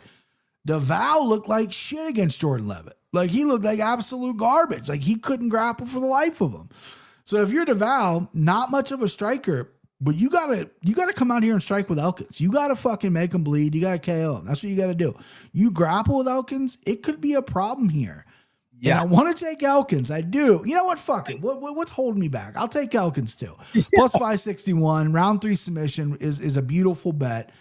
DeVal looked so bad against Levitt, and there's nothing against Jordan Levitt. Jordan Levitt is a fine grappler, and he does good in that space, but he's not that good. He's not that good to shut you down the way he did DeVal. And Darren Elkins is fucking crafty on the ground. So as long as Darren Elkins doesn't get knocked out and DeVal isn't a big power puncher, this grappling is going to be, in my opinion, maybe 50-50. And we'll see, because Darren Elkins is really tricky on the ground. I'll ride with you. Fuck it. I'm not taking DeVal. Yeah, let's go. I'll take Darren Elkins. Elkins round 3 sub is 60-1. I love it. God, I fucking love 60-1. I mean, come on. Like, I know Elkins looked awful against DeRosa. Yeah. But the fight before that, power knockout, it's a different style. Before that, he won against Pineda. He won against TJ Brown. The Elkins versus DeRosa, it's a tough matchup for Elkins because, for one, DeRosa's big and long, and he has a crazy jiu-jitsu guard that it's like very hard to hold him down because he's so scrambly. And he got a takedown on DeRosa, but DeRosa scrambled out of it. Then he's on the feet. And yeah, if Elkins is on the feet, he doesn't have much to offer. But in the small cage, like if Elkins just goes out there, grabs a single, gets him down, and he doesn't get KO'd in the first, like things could get interesting. Yeah, dude. And that's what he's done his whole career is he gets fucked up. And the minute you think he's out, you're on the ground and you're all of a sudden like, oh shit, this just got my back, but I'm okay. And then he fucking chokes you out. Like his wrestling is good. Like Tristan Connolly, say what you want about Tristan Connolly, and it was a few years ago.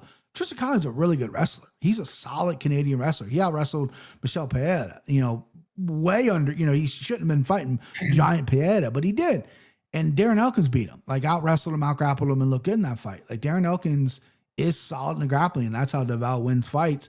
Minus 800 on this fraud. Get him out of here. I'm not doing it. Yeah, this is brutal, man. I mean, like Elkins probably getting KO'd in the first, but like, I mean, at the odds, you can't bet DeVal minus 800. I mean, prove it, DeVal. If you're really minus 800, go out there. And Darren Elkins has already said he's retiring. He'll never do BKFC because he's bled too much. This is it for him. You're out. You go put him out then if you're so fucking badass, Mr. Cuban boy. Look, Cuban boy. Yeah, Go do it. Let's see it. Let's see it. And if he does finish Elkins in round 1 and he celebrates, yeah, he'll celebrate. Get lost, buddy. Yeah, all right. If you celebrate finishing Elkins in round 1 at 42, you should just be cut on the spot. Like just walk it off like you were supposed to. You KO him, you do this, you go over, you shake his hand, and that's it. Because it was like what I forget the fucking guy's name. Ihor Poteri, I think his name was, when he knocked out Shogun. Oh my God. He did the little thing with the gun. And he goes, no, I didn't shoot him. I pointed it up in the air. Fuck you. You knocked out a 100-year-old Shogun, bro. Dude, I hated that guy forever because of that. Oh my God. In Brazil, too. In Brazil. He did his whole fucking. So no. I shot in the air. No, fuck you, you piece of shit. Yeah. No wonder he's been out of the UFC for a while, but fuck that guy. That was brutal. All right, let's move on to some ladies. BP gets to talk about the chicks. Again, we got a strawweight bout. Amanda Lemos plus 200. Alexa Tainara minus 240. 3-0 in the UFC for Tainara. Wins over Molly McCann, Loma Luke Boonmay, Bruna Brazil. And now she gets the former title challenger, Amanda Lemos, who's 39, 11 years younger, is Alexa Tainara at 28. Tainara, training partner of Amanda Hebos, has looked very dominant in all of her fights. So I can understand why she's the favorite here, but a big step up in competition. And Lemos, not that long ago, has a win over Mackenzie Dern. Mm-hmm. So I've been on the Lemos train for past couple fights. Better at plus 300. Against Tatiana Suarez. It was a close decision, 29-28. I bet her against Jillian Robertson, plus 200. It's a close decision, 29-28. And in both of those fights, it really just came down to the shit IQ of Amanda Lemos. Mm-hmm. And so at 39, she must be getting dementia or something because she doesn't know what the fuck to do ever. She's a good striker. Mm-hmm. She's not a bad grappler. She's got subs. She's got good, like solid takedown defense, but she's just constantly pulling guillotine. She's constantly re-wrestling, trying to scramble, and it's like, just fucking stand up. So I think that's how she loses here. I think Tainara is probably going to have some shaky moments in here, but she's got elite cardio. She throws a ton at you as far as takedown attempts, significant strikes. As long as she doesn't get finished, like I wouldn't rule out Lemos catching her in a fucking guillotine, sure, or like clocking her with a big shot and maybe TKOing her, but I don't trust her to do it at 39. So I think it's Tainara by decision once again. Yeah, I like Tainara big here. I like Tainara by finish actually. I love her tenacity. Like she can strike. I know she's got no KOs on a record, but she can strike. Her Contender Series fight, she only had 101 strikes, 73 her last time out against Bruna Brazil.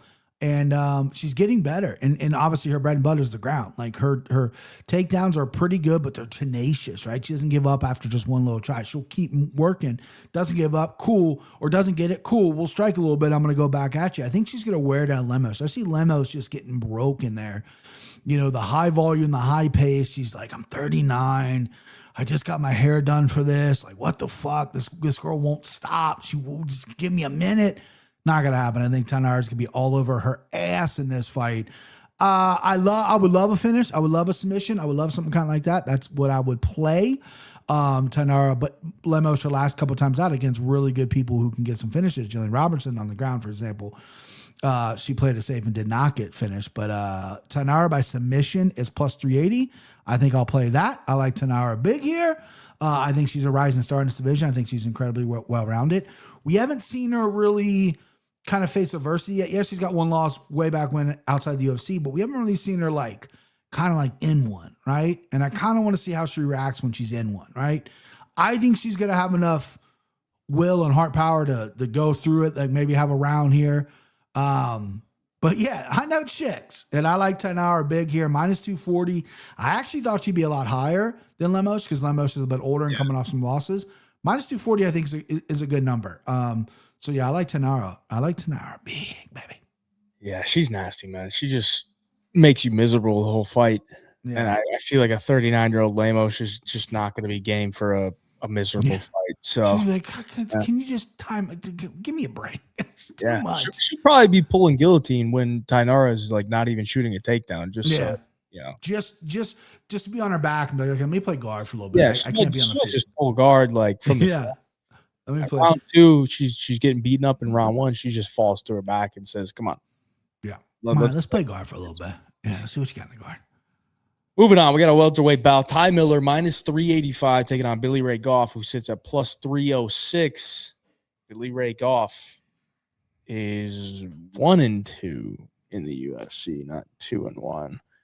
Graphics guy really fucking up this week. He's 9-4 though in the UFC. Ty Miller undefeated, 26 years of age, 6'2" compared to 5'10". He's gonna have a 5-inch reach advantage.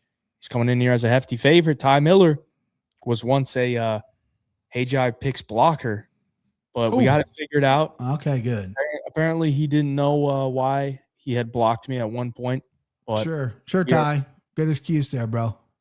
Here on the BigJive Picks YouTube channel, we are now supporters of Ty Miller because the unblocking is, a sign of good faith, and we backed him in his UFC debut. He got it done, round 1 KO. So we'll see what he does here as a big favorite. BP, what do you think? Yeah, so Dixel MMA, I mentioned earlier I was taking a big dog. He thought it was Darren Elkins, which I did take Darren Elkins, but that was a kind of a pick switch. That was more of an emotional, fuck it, Elkins last walk. I'm going with them, fuck the Val, because I originally had the Val written down. But what I got is Billy Ray Goff here, baby, at plus 206. Really? So listen, Ty Miller is really long, 77.5-inch reach at 6'2" for this division. Billy Ray Goff coming off a loss over Trey Waters, who's a giant guy for the division. Didn't look great, right? Billy's been out for a little bit. He's actually coming off 2 losses. But he's fucking nasty, right? Especially on the feet. Like, he's tenacious. He's a tough dude. And I think he'll hunt Ty Miller down. Ty Miller has had a little bit of a padded record. He's only 7-0. He hasn't been in that fire yet. He looked really good against Adam Fugit. Billy Ray Goff, when you got 3 names, you're not just Billy Goff, you're not Ray Goff, you're Billy Ray Goff. When you got 3 names, you got an extra gear. All right, that's just scientific fact. You got an extra level.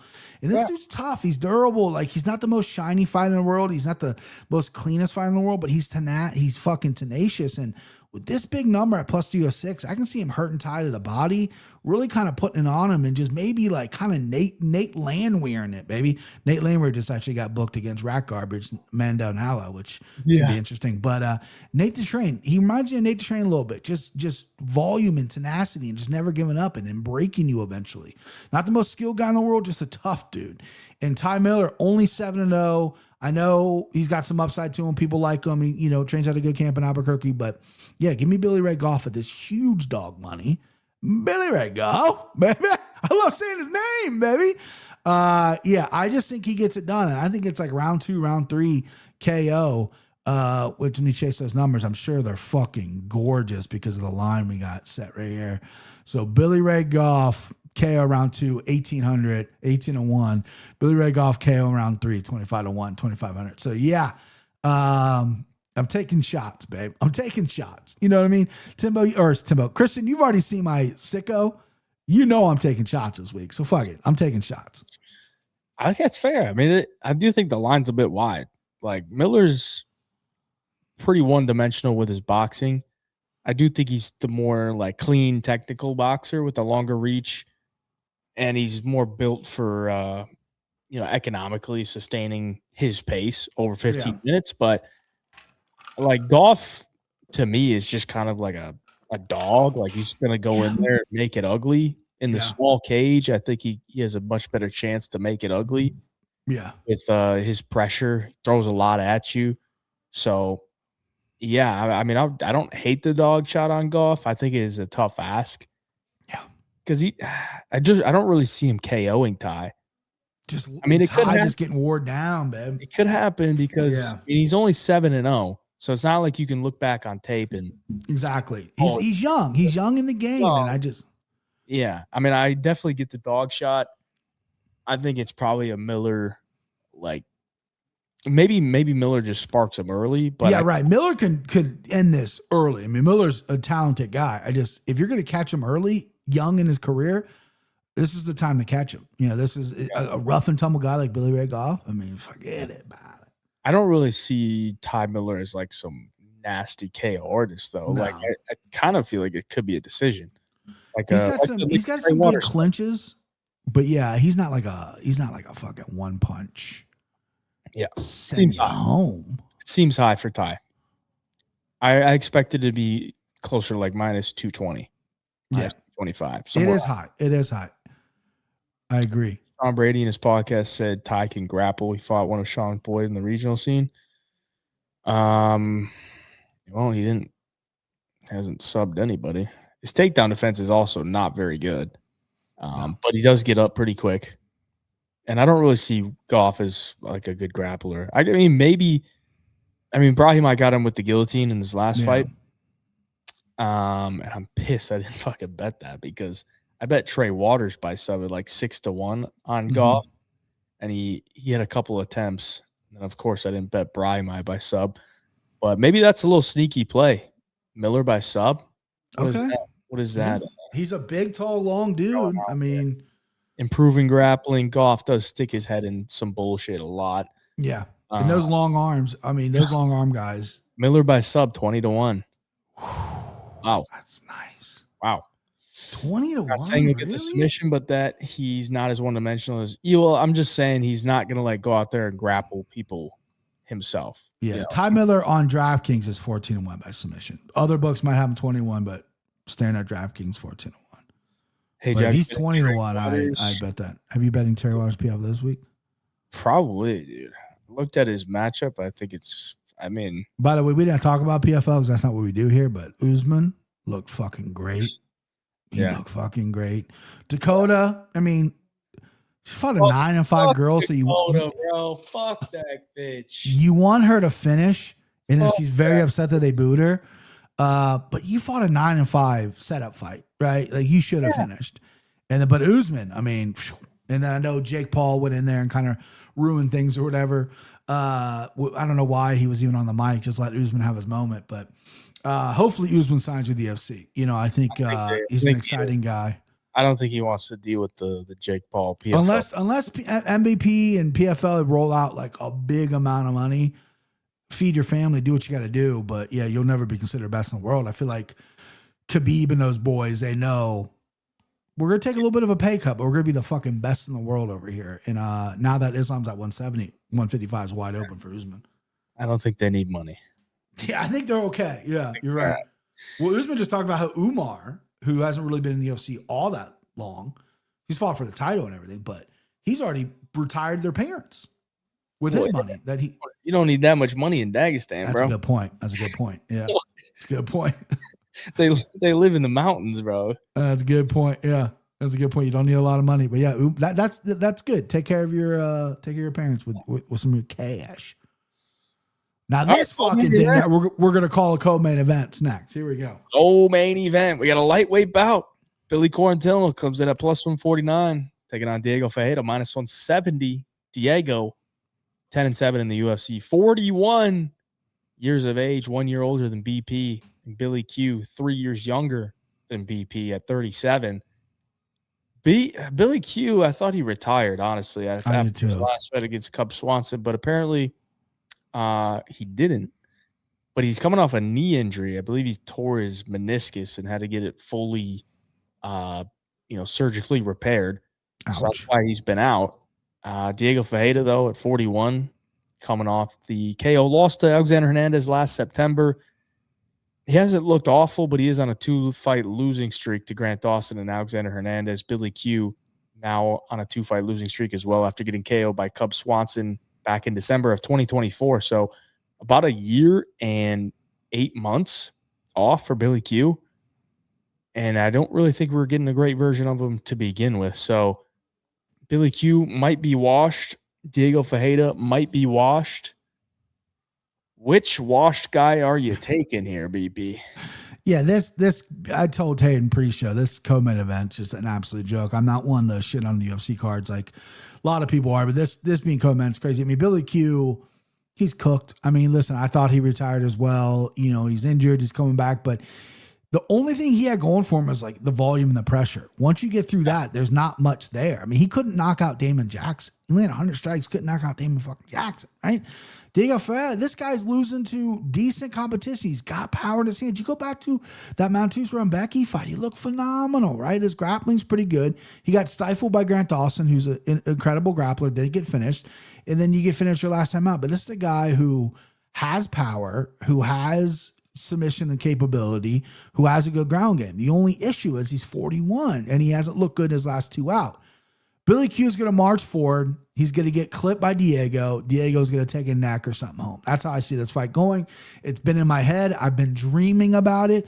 I think Billy Q is going to use that volume that he always does on the forward step. He's going to get his legs kicked. He's going to get tagged by Diego. He's still got a little bit of power. And Diego's going to take a neck home. I like Diego Ferreira. I like Diego by submission. And I'm taking the 41-year-old. I ain't looking back, baby. Us 40 boys need to stick together. Us 40 boys need to stick together. You do. So, I like Diego. So Billy Q did have a baby like a week or two ago. I think it was like 10 days ago. So you could look at it as new dad strength. Sure. But honestly, you look at it as a guy being very tired as well. I think that's an awful look to be going into a fight off of a year and 8 months off, back from meniscus reconstruction. Yeah. And you just had a baby. Oh, like a lot on the burners there, Billy. A lot on the burners. This seems like a paycheck type of fight, especially if you knew you're going to have a baby. Babies are expensive. You go in there, you get your paycheck, and you let the chips fall where they may. And I think they're going to fall in the favor of Diego Ferreira, man. I know he's older, but I feel like we've seen a better version of Diego Ferreira compared to Billy Q. As you said, Billy Q's style is just eat everything that's thrown at you and then, take over as the fight goes on. But Diego's cardio has always been solid. You're not going to fucking melt him unless you're an elite grappler like Gamrot, Gregor Gillespie, like anything that Quarantilla throws at him in the grappling area. I feel like Ferreira's going to be fine there. And then on the feet, I think Billy Q's just unbelievably hittable. And Diego's not the biggest power puncher, but he's definitely serviceable. He's going to throw a lot of volume. He's going to hit him a bunch. And I think Diego gets it done, man. I know he's 41. It's tough to be confident in a 41-year-old, but I actually think he's at a better spot than Billy Q. And it's not to say Diego's in a great spot, but Billy Q at this point, no thank you. No Dixon Sider is rallying hard around Billy Q here. Is Dixon Sider a big Billy Q fan? I mean, Billy seems like a cool guy. I mean, up there he said Billy was killing himself to make weight, right? Like this dude's making excuses for Billy here. Billy Q is not on the level of Navajo Sterling at this point, dude. Billy for the million. So Dixon Sider's a Billy Q. We found a guy that Dixon Sider likes. I love it. Okay, good. Shout out Billy Q. I know there was a guy on Twitter that was really good friend. Oh, it was the Bane. Anybody remember Ben Davis, the Bane? Remember that guy? Yeah, Ben Davis. Yeah, I think him and Billy were like real tight at one point. Yeah, he's always been like big on the social media, like And I've never liked that. If you're big on social media like that, that means you're not that good of a fighter. Just saying. It's like you're trying to get fans by being active on Twitter. It's like, dude, come on. Chill out. Get back in the gym. Hit the gym, bro. Fucking gym. All right, that brings us to the main event of the evening. After we break down the main event, we'll rip some cards, and then we'll get into the segments, the empty, the clip, the three-punch parlay, and the sicko parlay. But let's talk this lightweight bout. Mateusz Gamrot plus 112, taking on Quillen Salkilld minus 132. Salkilld 5-0 in the UFC, just knocked out Benny Dariush. Gamrot 9-4 in the UFC, just submitted Esteban Ribovics. He's 35 compared to 26 for Salkilld. Salkilld, a couple inches taller, a 4.5-inch reach advantage. BP, take it away. What do you think? I love this main event. I love what they're doing with Salkilld. I think this kid's got big personality. He's obviously shown it in the cage. You know, they're matching up pretty well, right? I mean, Contender Series wins a decision against Gay Jung, who's currently in the UFC. Solid win there. Gay Jung's a pretty guy to put out. Then they give him Ansel Jubilee, who might be one of the worst UFC fighters of all time. Puts him out under 20 seconds, what you're supposed to do. You know, Asmus took him the decision. Tough, gritty fight. Salkilld showed I got takedowns, land 8 of them. I can strike and I can go 3 rounds. I'm not just a 1-round guy. And then he gets the next 3 out in round 1. But guys, I mean, that's how Hapras was a good win. Jamie Larkey, old cement head, you know, got neck cranked. Something's going on there. And then Benny Dariush is just a corpse at this point. So then you get Gamrot, who is fired up. If he said, if I get Dustin Poirier in my corner, if Dustin Poirier corners me, I'm an animal. No one's going to beat me. Like, right? Like, they're good friends. And this dude's working an American Top Team. He's got a unique style, a hard style to really kind of get used to, right? Because he's diving at your legs always, right? He's got a solid chin. His submission offense is getting better. It's not like world class, but it's getting better. And Salkilld is just kind of styled on everybody. Hasn't had a problem yet. I seriously doubt he's going to come out here and put Gamrot out with one shot. I doubt he's going to finish him in round 1. I'm really curious to see how skilled Salkilld is, right? To see what he really is about. Because if he can go 5 rounds hanging with Gamrot and winning 5-round decision, right, and looking good doing it and showing an incredible, well-rounded game, good takedown offense, maybe some good sweeps off his back, because he's eventually will get taken down. And obviously his striking is proven to be pretty good. His kicks are obviously phenomenal, powerful. But Gamrot's not easy to put out. Gamrot is not an easy dude to get out of there. And with that being said, Andy, 1975, for weeks, has been telling me, Gamrot, feed your family with Gamrot. You know what I mean? I got 2 girls. I got a wife. You know, I want to feed my family. I'm listening to Andy, 1975, baby. I'm going Mateusz Gamrot plus 112. Give me the dog. I'm really excited about this fight because I do think Salkilld is a talented fighter, and I just want to see more. I want to see more. I want to see him go more than a round, and especially with a high-level guy like Gamrot, it will be interesting to see what kind of skills he really has. But I do think he's very good. BP going with Gamrot, the underdog plus 112. Gamrot. I didn't even read. I know, sorry to cut you off real quick. You and Russ were having a little exchange about this because I know Russ is on Gamrot. I didn't even read like the back and forth you guys were having because I want to hear it from you first to see what your thoughts on the fight were organically.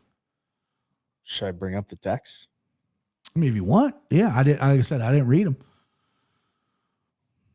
I was I saw him and I'm like, I'm going to, check in because I know Russ likes Gamrot, but I'm like, maybe I want to hear, so obviously Hayden's got some. Says, Captain Russ, he said he's shipping Gamrot this Saturday. I said, what's your reasoning? Didn't he use the word easy too? He said something about it being easy. Easy money. Yeah, he said easy money.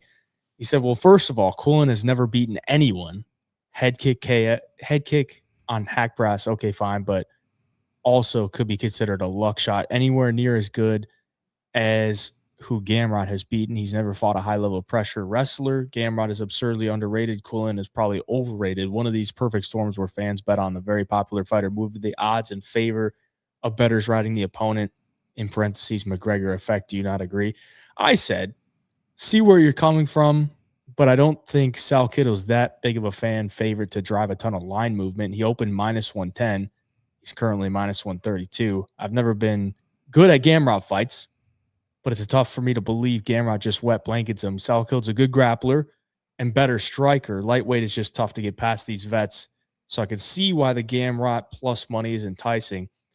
He said, yeah, I mean, I guess we'll see on the fan live movement as we get closer to the fight, but can we really say Salkilld is a good grappler? Like, who has he proven this against? A good striker? Okay, flashy, yes, it may be technical to the eye, but also not proven against anyone high quality fights in a row. It's not like he put Beneil in the prime of his career or something. The guy has been chinning like 5 fights in a row. And beyond that, even if it's a closer matchup than I actually think it will be, cardio advantage is drastically in Gamrot's favor. I actually do think Gamrot is going to ragdoll him, even though it's not close. Don't get me wrong. I think Quillen is talented, but this is just too soon for him. Gamrot beat Armin, for Christ's sake. Matchup of flashy versus pressure cardio grappler usually goes the way of the latter, no? I said I didn't categorize Salkilld as a flashy striker at all going into this Contender Series fight. He's always been more of a grappler. Just had some highlight KOs in the UFC. The only problem I see is Salkilld won't be able to use his offensive grappling, so that takes away a major part of his game. I think he has a lot more finishing upside than Gamrot too, but Gamrot very tough to finish. And then I said if I pick Salkilld, Gamrot will win because I'm 1-8 picking Gamrot fights. Yeah. Historically the worst fighter ever for me. So yeah, if there's one thing you want to do in a Gamrot fight, it's just take the opposite of me. Sure. But maybe I'm due. Okay. You might be too, boys. The only fight I've gotten right picking Gamrot fights was when he fought Charles Oliveira. I picked Charles Oliveira as an underdog and he got it done. Other than that, I have either picked Gamrot and he's lost, or I've picked his opponent and Gamrot has won. So take this with a grain of salt, but I think Salkilld gets this done, dude. Wow. Okay. 9-year age difference. I know Gamrot is coming off a good performance against REPACKZ, but I think Salkilld is levels above REPACKZ when it comes to grappling. Gamrot doesn't do any damage with his grappling unless he can really settle on top like he was able to against Ludovic Klein. And I don't think he's going to be able to settle on top against Salkilld. Salkild's a good scrambler. I don't know that he's going to like win scrambles to where he's in top position.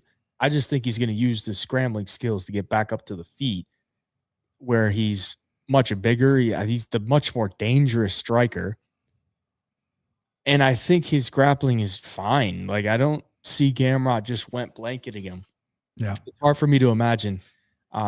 We've never seen Salkilld in those spots before, but he's fought a lot of grapplers throughout his career, even on the regional scene. He's been 25 minutes before as well. He fought this grappler and took him to decision, Brett Pastor, in a 5-round fight in Eternal. He submitted Dom Marfan, my boy, Dom Mar, twice. Dom Marfan's a grappler as well, for the most part. So, I mean, and Yanal Ashmus is actually like a decent fighter, man. Like Ashmus's only losses are Salkilld and Chris Duncan. And in the Duncan fight, he broke his arm in the first round, so he couldn't really do much the rest of that fight. He knocked out Sam Patterson. And Ashmus is, for one, a good grappler, and Salkilld kind of bitched him for most of that fight. Round 3 was a little bit weird. Down 8 times. And Dariush took him down twice, but he didn't do anything with it. And then, of course, Salkilld KO'd him. So I just think the finishing upside for Salkilld is heavily in his favor. Like, I don't see Gamrot finishing Salkilld at all. I think it's a very, very low percentage outcome. So if you're going to give me the younger guy with more finishing upside, who the UFC probably wants to win, UFC's never liked Gamrot. They never will, but they'll use him as a base to kind of judge where these guys are. Mm-hmm. And I think Salkild's got a lot of momentum coming in here. More dangerous guy. He's got the grappling to back it up. Give me him to get it done. Salkilld point spread 2 free. What is the point spread? I haven't even seen it. Sorry, I had Billy Ray Goff up. Still talking about Billy Ray. Point spread 5.5. minus 5.5 on Salkilld, plus 100. You know what was weird to me is the over under being set at 3.5. Mm-hmm. Like I would think a Gamrot fight would be 4.5 favored to go the distance. Yeah. Well, I wonder why they said, because usually 5-round fights with a guy that goes to not a finisher, you're usually looking at 4.5, 3.5. I mean, and minus 135. Maybe they're kind of balancing it. Gamrot could get finished early by Salkilld because Salkild's a finisher. Gamrot's not. So maybe they're kind of playing middle, getting 2-way action. Unders plus 105. I kind of like the over at minus 135. I think you're right. I think I don't know if we're going to see it finish in the main event. Hopefully we just see a high level mixed martial arts contest with two guys going for it, bub. Point spreads are a scam. 100% Icky Zay. If you're playing point spreads, take a long look in the mirror, right? Take a long look. Unless you're playing. Admittedly, I used to play him quite heavily. I don't think I've played him much this year, maybe once or twice. I've kind of laid off him as well. It's one of that and the over-unders I kind of stay away from. But yeah, I mean, I agree with you. It's also this acid. It's like I faded him with fucking REPACKZ, bro. Yeah, we had a nice little debate on that one on the show, if I remember correctly. Yeah. REPACKZ was just, I mean, listen, he wanted the fight. He seemed so confident, and he didn't really show up. Garbage on the mat. So yeah. All right, let's rip some packs, man.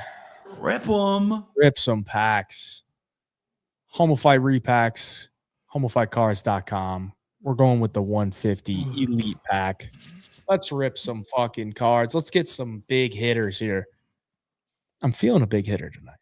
All right. I love it. I love your confidence. Should I be on my phone or can I watch? You can watch the first one. You can watch the first one. All right. I'll watch the first one. Maybe close one eye. All right. Timbo says look away. I'll kind of watch and I kind of won't, right? I'll just kind of fuck around a little bit.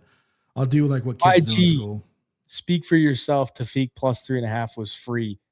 You got fucked because Tafik won the fight, but you weren't confident he would win the fight. So you probably laid what, like minus 110?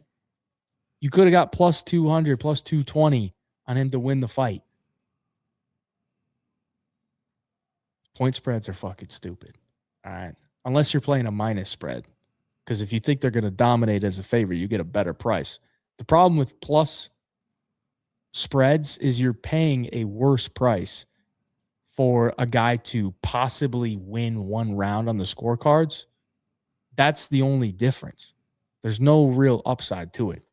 So I think they're stupid.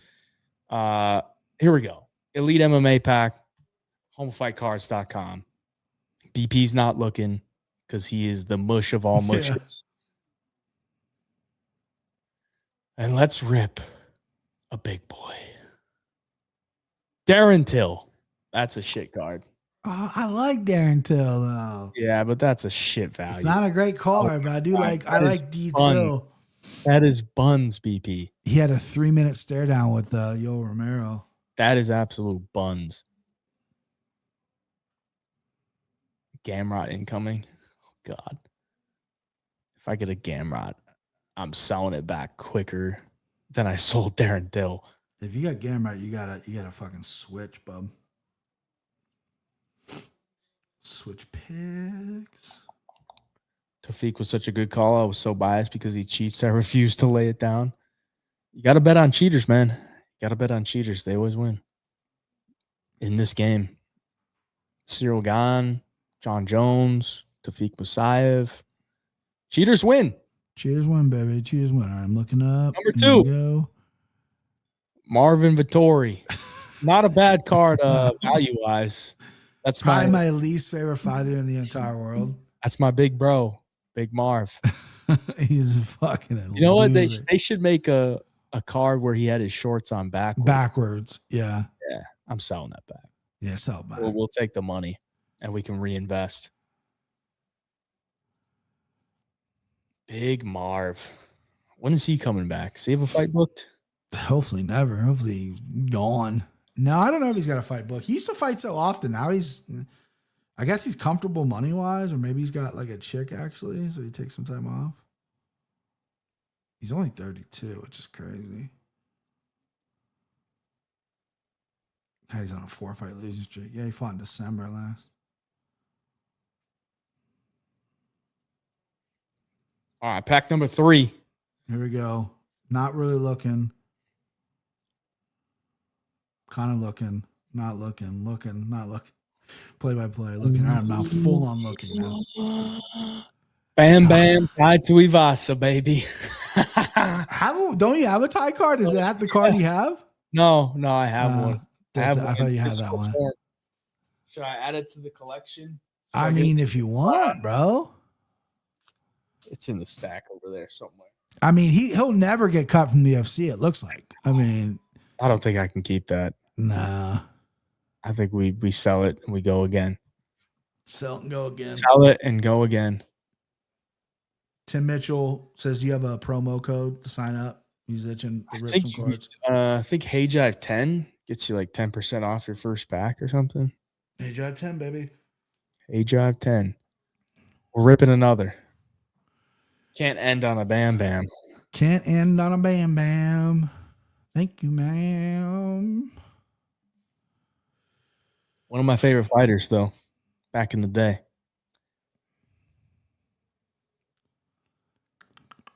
Tie to Ivasa. Yeah, I've never been a tie guy. If I'm being honest with you. I thought when the first time I saw the shoey, I thought it was disgusting. I have no problem drinking out of a shoe. I have all the problem in the world is other people spitting in it. Oof. Yeah, that's gross. Whoa, bro. Whoa, bro.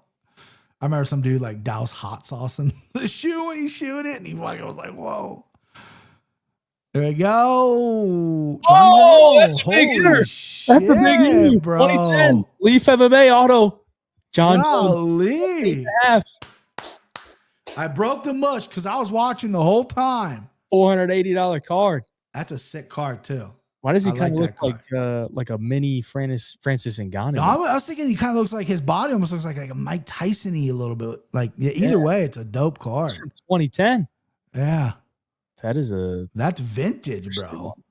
Might have to get that shipped. That's a fucking hitter. That's a hitter, bub. We did it. We finally did it. That's and a I was big watching. Hit. Yeah, baby. 40's the new year, baby. We can't end on that. We got to rip another, bro. we gotta end. I'm about to say we gotta end on that. All right, dude. You're the expert, bro. Yeah. We might be on a heater, bro. Okay. I'm listening to you. You're the guy. Tim says we got to do another one. Yeah, Timbo's a huge John Jones fan. He's been sitting there calling for that card. You can never leave on a heater, BP. It's true. Yeah, you don't walk away from the table on a heater. We learned that from The Hangover. Rules of the game. Rules of the game. Can't leave on a heater. All right, what is this? Number 5? Pack number 5. Can't remember. I'm gonna trust your gut on that one. Give me a Chris Curtis one time. Give me my guy. I don't even know if he has a card. Zhang Weili. That's a cool looking card. It is a cool looking card. I like Zhang. Cool looking card. Did you see her get all done up in the makeup? Did you talk about that last week? We did, yeah. The chat was loving it. They were. Yeah. Still don't know if she likes dudes or girls, but you know, I liked her in that makeup. We're ripping another. We're ripping one more. All right, bro. We can't end on a women's card, bro. All right, bro. There's these rules. You can't end on a heater. Okay. You can't end on a women's. I'm learning. This is all new to me, so I'm just learning. You know what I mean? Zhang is my girlfriend. Okay, so pure sparks. I'm assuming you're a male, so yeah. She likes dudes. She likes fucking dudes, man. All right, last one. Number 6. We got John Jones. We got Weili. We got Marvin Vettori. We got Ty. And now we're getting. Oh, that's the worst card you could ever get. Nikolai Nurmagomedov. Oh, buddy. Someone wash my eyes. Nikolai Nurmagomedov? Who the fuck is that? Oh, one of the worst fighters. Is that one of the worst fighters that ever it almost might be worth to keep it because it might be the worst card you ever pulled. But we have to end on him because there's no worse card than that. Like Dan Murgagliata is like a John Jones compared to that card. Good Lord. All right. Golly. Yeah, that was a heat check. Who the fuck is that guy? Yeah, that guy. That's nasty. That's a cool looking card, bro. We got that bad boy. Yeah. Leaf MMA autos. Huh. What the hell is Leaf? I'm not that big into cards, so if you don't know. like if Leaf is like was like a big brand, like maybe something stupid, but I'm one of the people who the guy who won the PAX week. There's my card. Yeah. Did I get you your card? Yeah, the guy that won the PAX that we gave out in the contest. I wonder if he ripped anything good. Was that Panini that we gave out for the 3 PC contest? Or was that Chrome? Oh, that was Topps Chrome. Topps Chrome, okay. Yeah. I wonder if he pulled I wonder if the person that won that box has ripped some fucking Leaf is the number 3 brand. There we go. Well, I mean, shit, that's a fucking cool card. I like that card a lot. Yeah. We'll take good rip. It's a good rip. That's a good rip. Good rip. Cards. Go to homefightcards.com. Get your rips in. All right, BP, who are we emptying the clip on this Saturday? Because I know chicks. We're going. That was like an echo. What happened there? That was kind of cool. I didn't set that up. Yeah, Tanara's getting it done. Lemos can't hang with her. Tanara is well-rounded. She's good everywhere. Hopefully gets a submission because I think I got that played in another segment. But yeah, it's fucking Tanara all day long. -240. Not even that high of a line. And she's getting it done over old Lemos. Let's go. Let's go. Emptying the clip on the women. Ladies. Tanara. Are you going single or you going prop? Is his second girlfriend. Wow, this guy's got a lot of chicks, man. He's got chicks. He's dating everybody. Well, when this hits, I'm gonna feel like a genius. But if it loses, I'm gonna feel like an idiot. For emptying the clip on a 41-year-old man. Okay. But I think Billy Q is that washed. Okay. I think he's that fucking washed. Yeah. I mean, I'm in agreement with you. Obviously, I like that. I like that. On CDF. I was gonna maybe take a bigger favorite, but I said fuck that. I'm gonna go for a guy that's sub 200. Yeah. And CDF. Yeah, give people some monies. 3 PC parlay. Hey, 3-punch parlay. BP's going with Miles Johns, even though I don't agree. Yeah. Hayden didn't like it. Chat didn't like it. Sorry. That's where we're going. It's part of the game. BP tells me it's 3-punch parlay. I don't question it. Yeah, he does. He does not. I'm going CDF. Yes, sir. As my leg. And then for leg number 3, we're going with Alexa Tainara to bring us home at plus 262. Ooh. I hope we cash, but if we don't, I hope your leg loses, BP. 2 weeks in a row, bro, I get loose. John gets smoked. Yeah, people don't like the John's like, shit. If we don't cash, I hope it's on you, BP. All right. That's fair. That's fair. BP sickle this week is a big one. So strap in. She's juiced up. We're gonna take this to the fucking sky, baby. Tanar sub. I like her by sub. She's crafty. Hopefully she can get it done. Farah by sub. This little slubbing club, baby. Slubbing club and sub. There it is. Sorry. It's late. Club and club, baby. Sub and club, motherfuckers. Yeah, Farah's gonna take a neck home, bro. Sorry, Dixon. And Gamrot money line. 55.49. Probably my biggest sicko to date. If you hit that, you're up 100 units. That'd be nice. That'd be nice. Then I could really flex, baby. Yeah. I like it too. I was surprised it came out 55.49. I actually really like that. I know Diego can knock out Billy and he's 40, so there's a lot of upside or there's a lot of downside to him. Tim likes it. Yeah. But that is, 55-1. Yeah, baby. We're taking it. We're taking it. But you tripping, says Bojack. He's swinging. Tripping. Swinging hard. Swinging for the fences. Let's see what Hey Jive's got. I got a little round 3 or decision special. 3 legs, round 3 or decision. Leg number 1, we're fading BP and going Rosas round 3 or decision at plus 320. Okay. Leg number 2, we're going Manuel Sousa round 3 or decision plus 135. Okay. I think this Miranda's guy pretty durable. Sousa, generally a guy that builds into fights. He has been to this a couple times. He likes that round 3 KO.